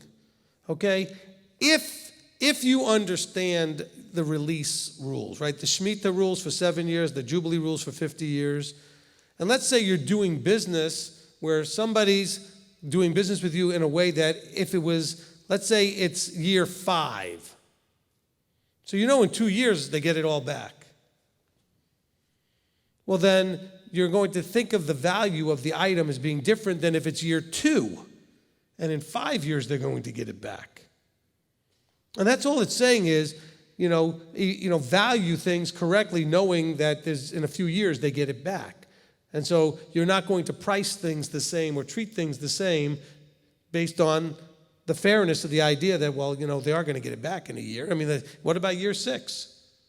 It's not the same as year 1. Okay? So just keep that in mind. That's all he's trying to do in those verses, saying, according to the number of years after the Jubilee, you buy from your neighbor. According to the number of years, the crops he sells to you. According to the greater number of years, you increase its price. And according to the fewer number of years, you diminish the price. Because he sells to you according to the number of years of the crops, he says, because this has to do with the Jubilee. This has to do with the Shemitah cycle. More time, higher price. Less time, lower price. They're not going to get as much value out of it. Okay? All right, next question. It's a good question. I'm going to jump back a little bit because somebody's having a hard time understanding your answer to the previous shofar thing. 25:9, about the trumpet blowing. Don't we blow the shofar at every Shabbat? How do we know only the Levites blew the trumpet? Leviticus is not solely for the Levites, since many rules apply to us. Okay, I didn't say Leviticus was for the Levites. I said it was written to the Levites. Okay? And so a lot of the instructions in Leviticus are for them. You're not going to do any sacrifices. You're not going to do any of the temple service. You're not going to have to worry about. These are all things that's for them. Okay, so it was written to them, for them. Now, there are things in it that apply to us in relation only in the book to them, to the temple service, and as we interact with that. Okay, that's number one. Number two, well, we blow the shofar every Shabbat. Not if you're Jewish, you don't. See, you do that now. Messianic Torah observant people seem to do that on a regular enough basis. The Jews don't do that. So there's no really way to know go back far enough if the Levites actually did that on Shabbat. We know they did it on trumpets. We know they did it after atonement, not on atonement, but the day after atonement. If you're a Jew, you're going to not blow the shofar every Shabbat. You're not going to ever blow it on Shabbat. They actually have rules against that. I'm not saying Scripture does, but they do. So they're not going to blow the shofar on Shabbat. They are going to blow it on trumpets, and they're going to blow it at the end after sundown at the end of atonement. They're not going to blow it on atonement for sure. Okay? Does that make them right or wrong? No. Doesn't make them right or wrong. But since they have been doing it longer than anybody else, there's a good possibility that the Levites were not blowing it necessarily on Shabbat. There's not a verse anywhere that says to blow the shofars on Shabbat. The only time we see it blown is the call to assemble, the call to war, those kind of things. We see the 2 silver trumpets announcing the new moons. We see the ram's horn being used for the Feast of Trumpets and for here announcing the Jubilee. Now, that doesn't mean, since it was left quiet, that you can't do it. It doesn't mean, because it's left quiet, that you have to do it. So there's a challenge in the way you worded the question. And it's understandable because we make all these assumptions, especially if we're new and we see, well, when I came into this is what I see. Every Shabbat, Rabbi, you blow the shofar. Other places I've been, they blow the shofar. Because I do it for what reason? Well, do I do it in the middle of the service? Do I do it at the end of the service? When do I do it? To call to assemble. It starts the service. So I'm using it for a function that is in Scripture. It's a call to assemble. There actually, if you had been with us long enough, okay, years ago I used to blow it outside the building to call people to assemble. At the feasts, I used to do it every time before a meal or before we got together for anything, to call everybody outside into the building. And you could hear it loud enough, believe it, throughout the entire feast site. And it was probably, 10 or 11 acres of a feast site, but, you could hear it. All right? And so we blew that to let people know. It was especially good with the children, better than any dinner bell or lunch bell you ever had. Man, those kids heard that blow, they were running to the building because they were hungry and food was being served. And so just keep that in mind. So I know that there's this, again, I'm not picking on the person asking the question. It's a common problem. There's a pride thing. Well, I don't like that he's saying this is not for me. I'm not saying the person who asked the question felt this way, but you can see how there could be the problem. Well, it's for everybody, and we should all be able to do it. Well, it doesn't say that. The book of Leviticus, if you read it, is instruction mostly to the priests.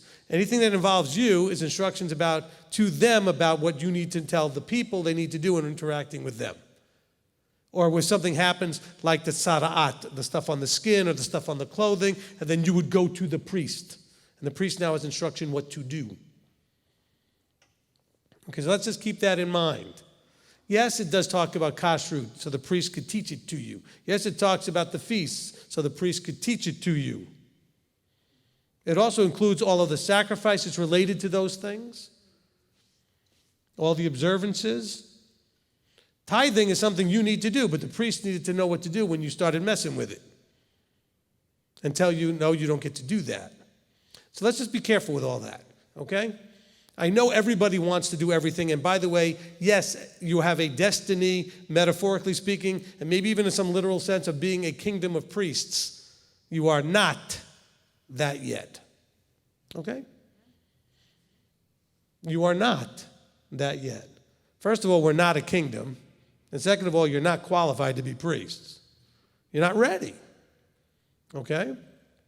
So let's just be careful with all of that. Christianity has a terrible habit of, what's the word I want to, they really promote the thought that you've arrived. So whatever it says in Scripture that you might have someday, you've got it. You're saved. You've arrived. Everything is already done. After all, he said it is finished. So it's all done. I mean, that's really not helped you at all in your understanding. It's a stumbling block to your understanding. Okay? So please keep that in mind. The announcing of the well, let's put it this way. First of all, the shofars were not just blown willy-nilly. As a matter of fact, I can promise you when there was a camp and they were moving around, you probably would have gotten in trouble blowing a shofar just any other time because it announced going to war. It announced gatherings of the heads of thousands, the heads of whatever. It announced different things, like a bugle in a military situation. So people were not generally blowing a shofar. Okay? It was not happening. Because why? It would have caused confusion in the camp. Okay, so it's a good question. But understand why that probably wasn't happening. Okay? So the priests would blow the shofar, as people would know, at the end of atonement to announce the Yovel, the Jubilee. Okay? Now, granted, it was a release. Why would they release, think of it this way, why would they release everybody right after atonement? What comes after atonement? Sukkot. So everybody's now free as they go to celebrate Sukkot. Like when Yeshua shows up, and we have the millennium, which Sukkot is a metaphor for the millennium. And Yeshua comes and breaks all the bonds and all the chains so that everybody could have the freedom to celebrate in the millennium. So think about that. So why set everybody free at atonement? So they could be free at Sukkot.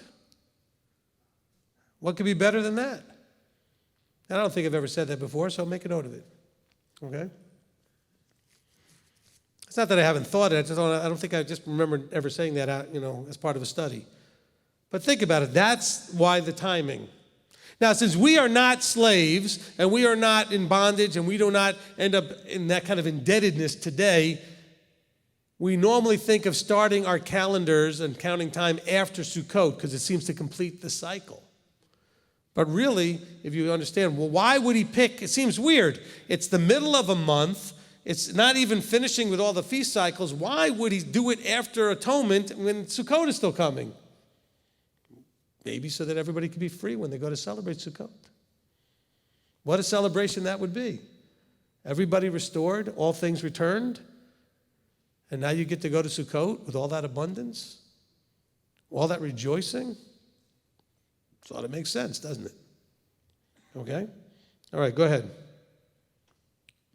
Okay, thank you.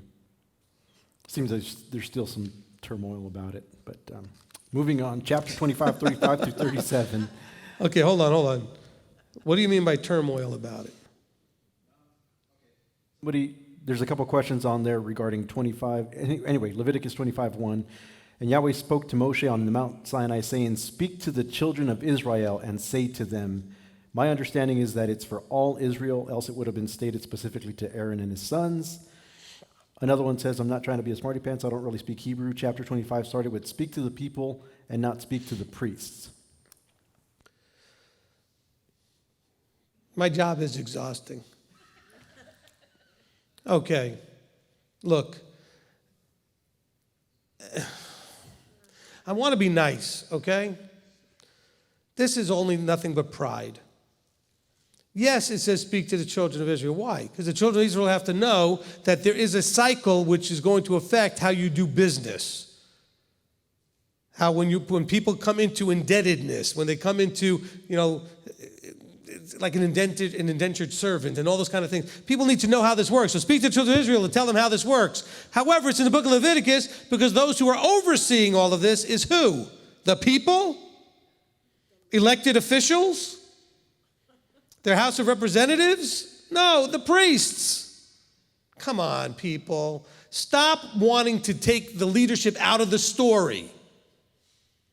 Okay?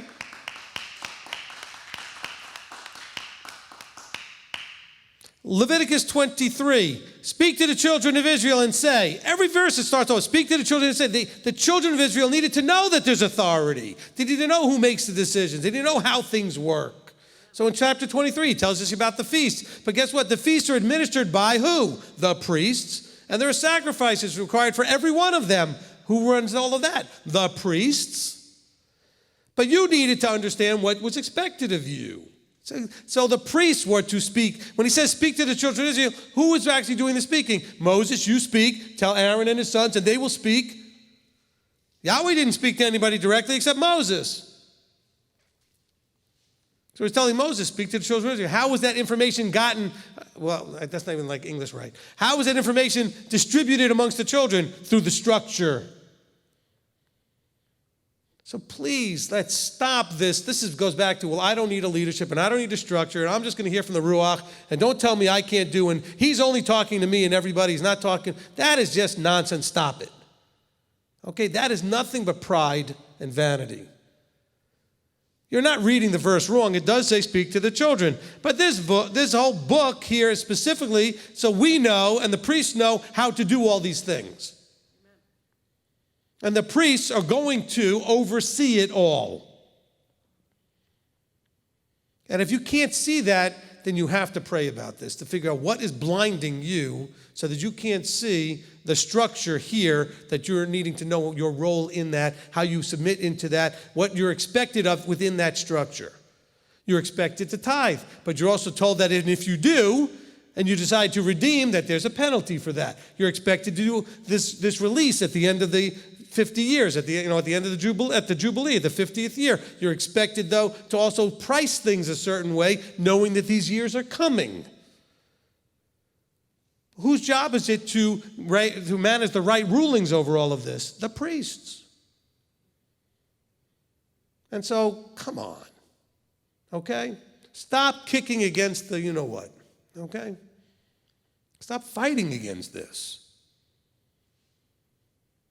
Everything in this book is for you to understand and know. Some of it is for you to do. I'll say that again. Everything in here is useful for you, and you are supposed to understand and know it. All of Israel was to understand everything here. They were not necessarily expected to do anything with everything that's in there. Some of the things were not for them, for the priests only. Some of it wasn't for just the Levites, it was only for the Kohanim. Some of it wasn't for the Kohanim, it was only for the high priest, the one. But everybody was given the instruction so that we would understand what was going on. Okay? But, I hear all the goats butting. Okay, stop. Okay? Stop with the buts. Stop fighting against this thing. I know you didn't like the way it was worded, but ask yourself this question. What inside stirred that up? What got stepped on that stirred that up? Because it's not the one person. It's like you said, a whole bunch of people start. Well, what's stirring that up? Could it be him needing to break the pride of your power? What is stirring that up? Look, I'm sorry, but he's using me as a scalpel or a sledgehammer, whichever way you need it. Okay? But you guys need to finally get rid of some of this junk in your emotional makeup that has your hackles get up and you get all bowed up and like, oh, don't tell me. All of this stuff is for me. Fine. When were you a priest? When were you doing sacrifices? When were you required to supervise redeeming of a tithe back and how that should work? When was the last time you did a wave sheaf? I mean, just come on. Let's not be ridiculous, okay? This is important. I'm not upset. I'm not trying to mock you. You need to get serious about getting that junk out. Okay? He has none of that in him, so it should not be in you. Period. And if you're online, don't get mad at me. Own it. Oh, it's going to be so easy to go, I don't like this guy. No, own it and stop getting mad at me. So easy just to get mad at me. Okay? And I don't really care if you get mad at me or not. You're just hurting you. Own it is what's going to fix it. Getting mad at me is going to accomplish nothing. I can hear like YouTube's turning off all over the place. Click, click, click, click. I'm going to watch some dumb cat video instead. Okay? You can do this. You must do this if we're going to get there. And it's going to have to come from you at some point trusting a leadership somewhere. And stop thinking the leadership doesn't know what it's talking about. Either I'm speaking, whoever this is, right, I'm the leader in this group. The person speaking, either they're speaking as the one that's a voice for Yahweh or they're not. Or they're just a guy who knows a little more than you, who happens to have a personality in a YouTube channel, and you're just listening to the guy because he's interesting. I mean, there should be a difference. The person who's anointed and appointed is not just somebody who happens to have a microphone and a video camera. And you are to find that person. You are to submit and listen to that person in regards to what he, the Creator, wants you to understand as we're looking at the book. And stop fighting about all that. I'm going to argue with me. People, every one of you thought I was a genius until you didn't like something I said, then I'm an idiot. This happens all the time. People tell everybody I'm the greatest teacher since whatever, and then as soon as they don't like something, that guy's an idiot. He's wrong, and they just walk off. I'm not the greatest teacher since all time, but I'm also not an idiot. I'm the person he put me here to be. Whether that's where you're supposed to be sitting, you need to figure that out. And if you are, stop fighting it. If you're not, go ahead and move on and find a teacher. You need to find a teacher you can sit and stop arguing with. Okay? Maybe that's the whole point. I'm glad the person asked the question because you enabled me to say that. You need to find a teacher that you can sit under and stop arguing with. That's it. If it's not me, I don't care. Go find one. That's what Paul's talking about in Ephesians when he talks about the fivefold ministry guys. You need to find somebody that you believe is actually appointed of Yah and sit down and shut up. They don't like that.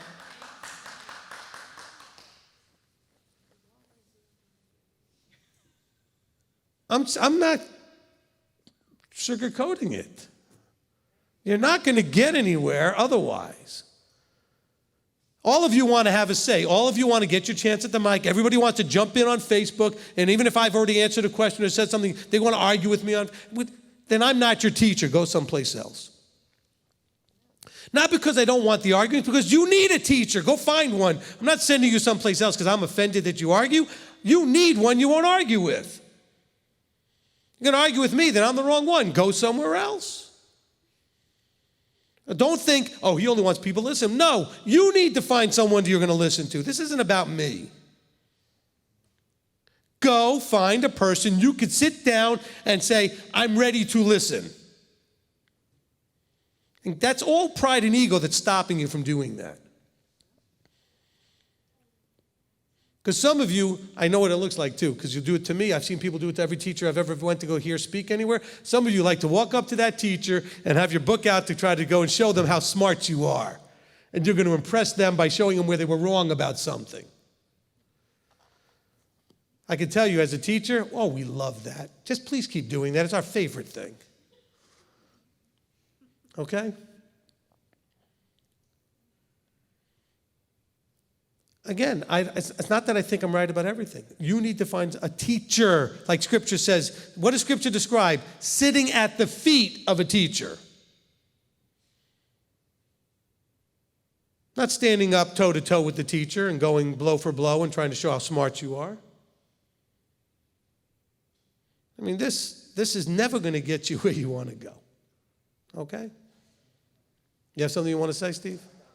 All right. Okay. Okay, for everybody, even including me, we need to be happy just being a cog instead of being the crank that turns the cog. Okay, cool. It's a good statement.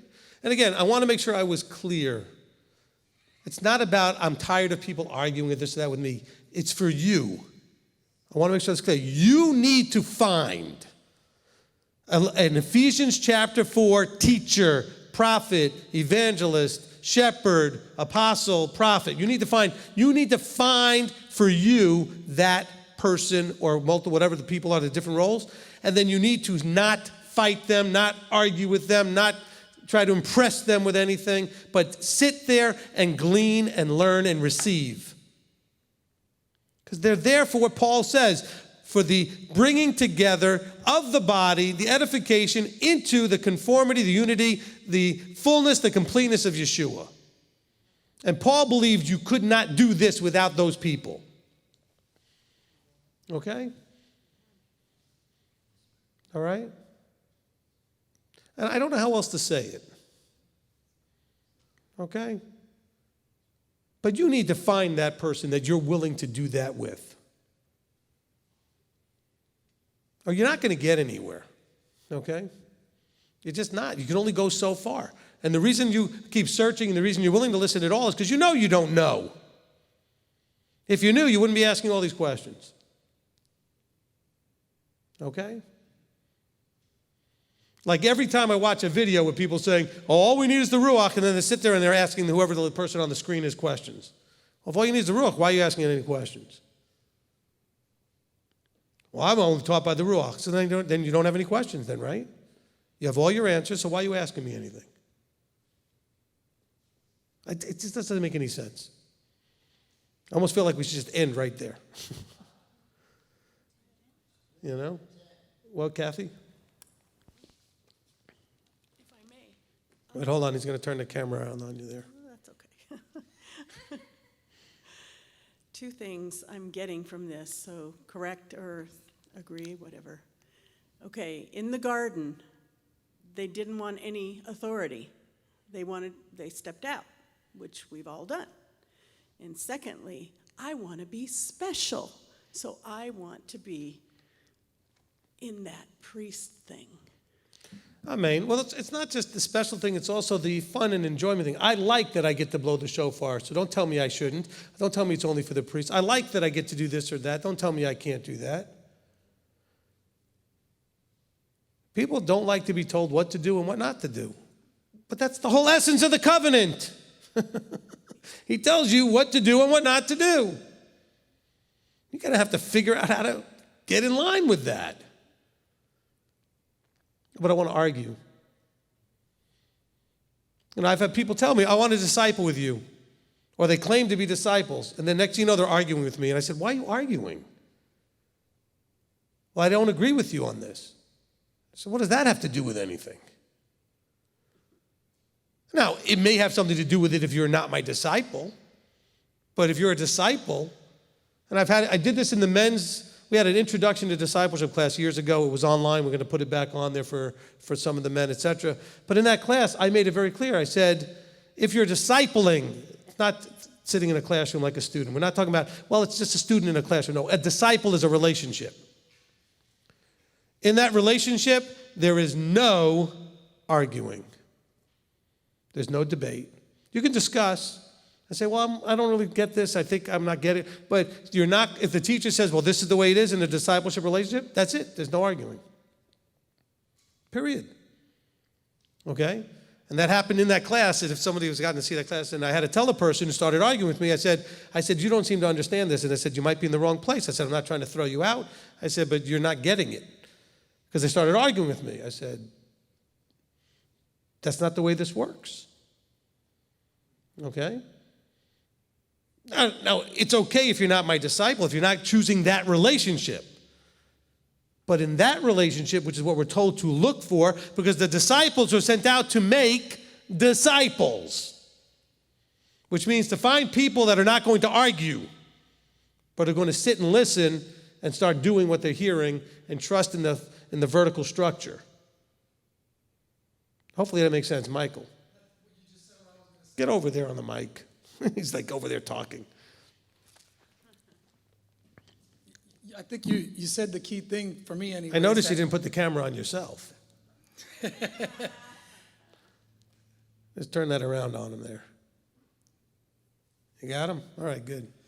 The key thing is for me anyway, is the trust. If you trust your rabbi or your teacher, if there's that trust, then there should be no argument because you trust them. Okay, I appreciate that, but let me say this. It's not just trusting the person. Do you trust that Yahweh will show you and lead you to that person? So who are you really not trusting? Did you follow that? Okay? It's not that you have to trust the person. Are you trusting that Yahweh put you in front of that person, sent you to that person, told you to sit in front of that person? Never promised you that person was perfect, by the way. By the way, was Moses perfect? No. Was anybody you could point to that was perfect? Only Yeshua.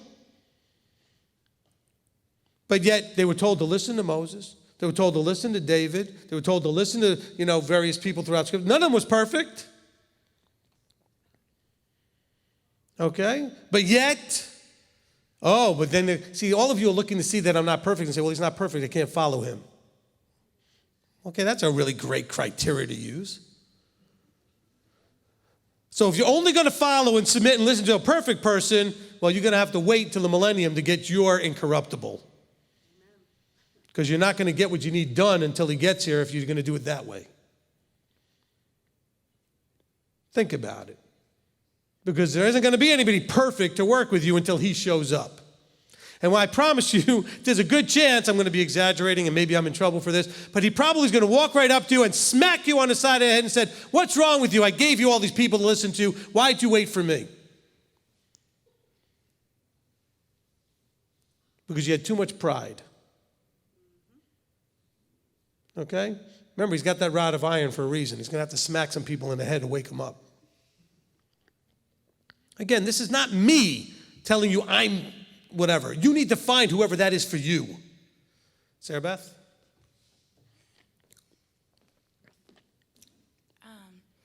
Just going off of what you said about trusting the Father. When I moved here, I didn't know you. I knew I'd seen the fruit that you were anointed and appointed. So I told Abba, even if he's wrong, you'll make him right because this is the structure.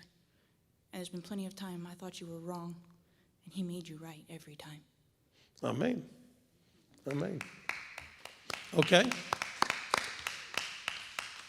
To re-emphasize the key point here, you're looking for the one who is perfect to show you where you need to go and trust him regarding the human beings that you are told to work with. Don't only just focus on trusting the human being. Do you trust that the Father has led you to a place? We've had so many people, there's like flies running around. Okay, we had so many people move here claiming that, and only 5 minutes later they move away or they leave or whatever. Well, who brought you here, me or him? Oh, but I didn't like what you did, and I didn't like the way you treated me. I didn't like this, I didn't like that. Well, so what does that have to do with anything? Then why'd you move here? That's for all of you wanting to move here. What are you coming here for? You're going to move your whole life here for what? Because Abba's moving you here? Well, then if he's moving you here, did he move you here to be with this or to be with something else in town? Why are you here? What are you doing? This is not about me at all. You know what? I don't need any of this. I don't need, this is enough people. I don't need any more people than this. I don't need anything. This is about you. You're looking to grow. You're looking to understand. You're looking to be pleasing in his sight. Well, then let him lead you to the teachers you're supposed to be working with. By teachers, meaning the fivefold. It could be 2 people, 3 people wearing those 5 hats, whatever it is. Go find that and then get in line with it and humble yourself and get down the pride and listen. And stop fighting against it. Period. You will not get anywhere if you do that. You'll just move from place to place frustrated. Anybody already done that enough? Okay? You will move from place to place frustrated. Okay? That's it. Yeah, why don't we just end there? I know there's lots more questions, but you know what? That was more important. And I don't think I want to confuse or distract from that point. And so I'm really glad that person asked the question. I hope they didn't get offended that I was picking on them. That's a problem that is rampant in the body. It was rampant enough that he said, I will break their pride. I'll break the pride of their power. Okay? Their self-will is the power he's breaking. My strength, my might, me. People, the world is at some point going to really get bad. It's getting bad enough right now. You know why? You know why you're suffering as you're suffering out there? Because you're not listening. I've told you all to have shalom. I've taught you that for 8 weeks. I've taught you to have emunah. I've taught you that in a world that's not his, how to behave, how to feel. I've told you you can get from where you are to where you need to go. I told you he called you at the right time, exactly when he called you, knowing you could get there from there. But some of you are still insisting on not believing that. Why? Because you're not listening. You're not listening. You're not willing to submit. You don't trust that his words are in my mouth. Oh, that's a very prideful, egotistical thing for you to say, Rabbi. If his words are not in my mouth, turn this off. What are you doing anyway? I mean, come on. That's not pride and ego. Why would you listen if it's not his words? You don't want my words. It's not my ego. If they're not his words, then there's no point. I mean, come on. Amen? Amen.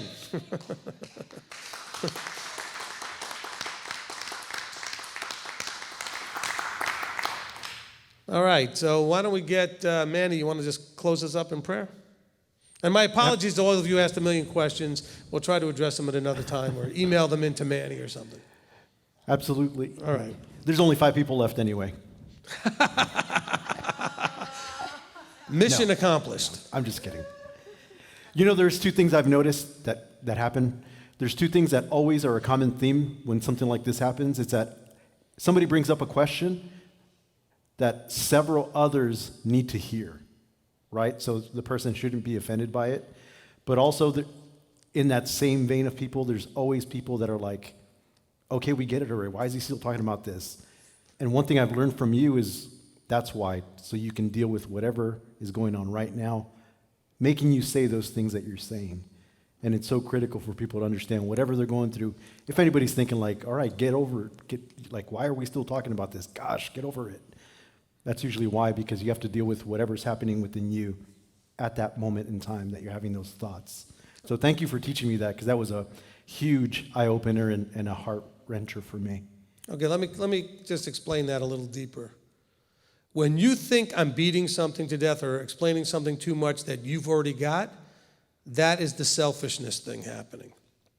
Because I promise you, there is a whole big bunch of people that still haven't heard what I said. They still did not listen, did not receive a single thing I said, who needed to hear it. But you think you've got it, which is fine. Then be glad somebody that needs to have the pounding of it in them is getting it.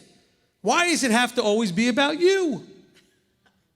That's what I've had to say to somebody. Somebody would say that in my face, like, blah, blah, blah. And I'm like, see, whatever that's happening, that's what I point to their face. I said, whatever's making you mad and upset, whatever that is going on right now, that's the reason that it's happening. Because that needed to be brought out of you. But why does it have to be about you?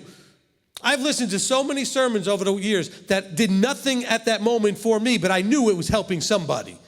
And the reason I say it did nothing for me is because I'd already maybe heard it, I already understood it, and I didn't have any problem with it. I was glad it was being said. But I knew there were people in the room that did not understand it and needed to hear it the way that person delivered it. And so I was glad for them. I was also glad that when I heard it, there were people in the room that didn't need it, but I did. Amen. And so they sat through it when I needed it. Okay? I've actually went up to people after certain sermons that I heard and said, look, I'm really sorry you had to sit through all that because that was for me. I don't know if you need it or not, but I'm glad you were willing to sit through it because I needed that. Okay? So some of you sitting there going, yeah, he talks about this other, you know what's, all right. Whatever that is that's going on, you need to fix that and figure that out. Because that's not caring enough about your brother who needed that. Because there's people in this room who I could see by looking at their faces, they needed either A, to hear it, to make the change, or the confirmation to say, yes, this is what I was getting, this is why I was doing it, and that, there's something going on about it. And if it's not you, that's okay. But know that it is somebody. Amen. And I would sit through any sermon if one person was getting what they needed, even if it wasn't me. Amen. Don't be selfish like that. Well, I don't like your attitude. Okay, so what attitude is that making you have?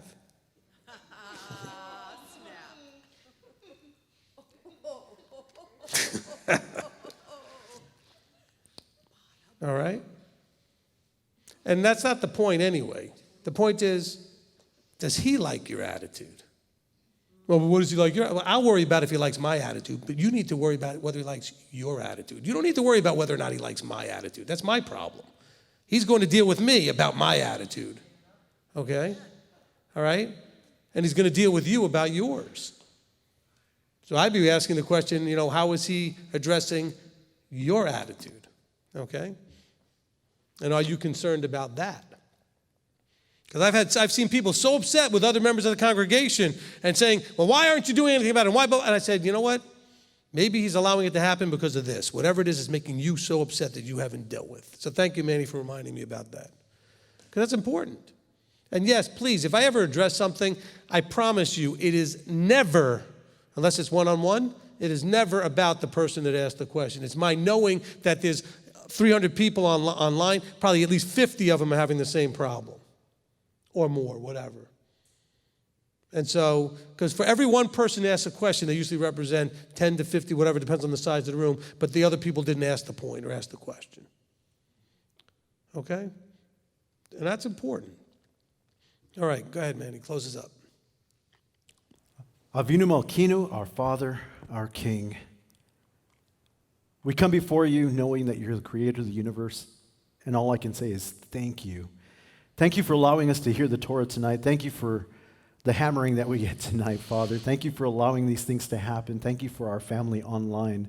Thank you for the struggles that we go through. Thank you for giving us the strength and the character-building moments that we have to endure in order to become more like you. Abba, help us. Help us to continue to seek you, to hunger for you, to understand you. Continue to give us the eyes to see, the ears to hear, and the heart to receive everything that we need in order to be more like you. Abba, I ask for everybody to go home safely. I ask that you bless this ministry. I ask that you help our rabbi. I ask that you help all of us to become more like Yeshua. In Yeshua's name I pray. Amen. Amen. Amen. Okay. How do I want to do this today? I guess we could have two cameras. You want to have two cameras to get everybody and we're going to wave? Or how do you want to do that, Marty? Only have the one? All right, so I'm looking for you for guidance here. How do you want to set us up for the wave?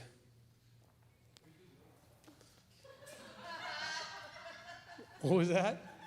I do the wave? All right, let's make it easier. Let's make it easier. All the readers come up. We'll just have the readers come up here and we'll wave with just the readers. We'll honor you with that. How's that? All the readers come on up. Make it a little easier. That way not everybody has to come up, and we'll give a little bit of space. And okay? This one doesn't have to have space.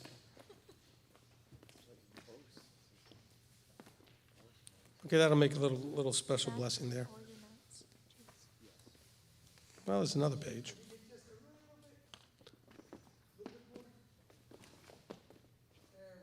George, you can come up here. Just get in front of Steve a little bit. I need X marks on. Okay, you're good. Just kidding. Okay, is that good? All right, is he blocking waffle? I'm fine. I'm good, bro. There you go. There we go. Yeah, come on this side. Wow. Okay. What we wish for the old days when this was a lot easier. Hi, Mom. We got a few hi Rebbinsons and a hi, Mom. Hey, darling. Okay, you ready? So on three, we're going to wish everybody a Laila Tov, which is a good night. We're going to wish them a Shavua Tov, which is a good week. And we're going to say we love them. We're going to tell them we love them. Ready? Here we go. 1, 2, 3. Laila Tov! Shavua Tov!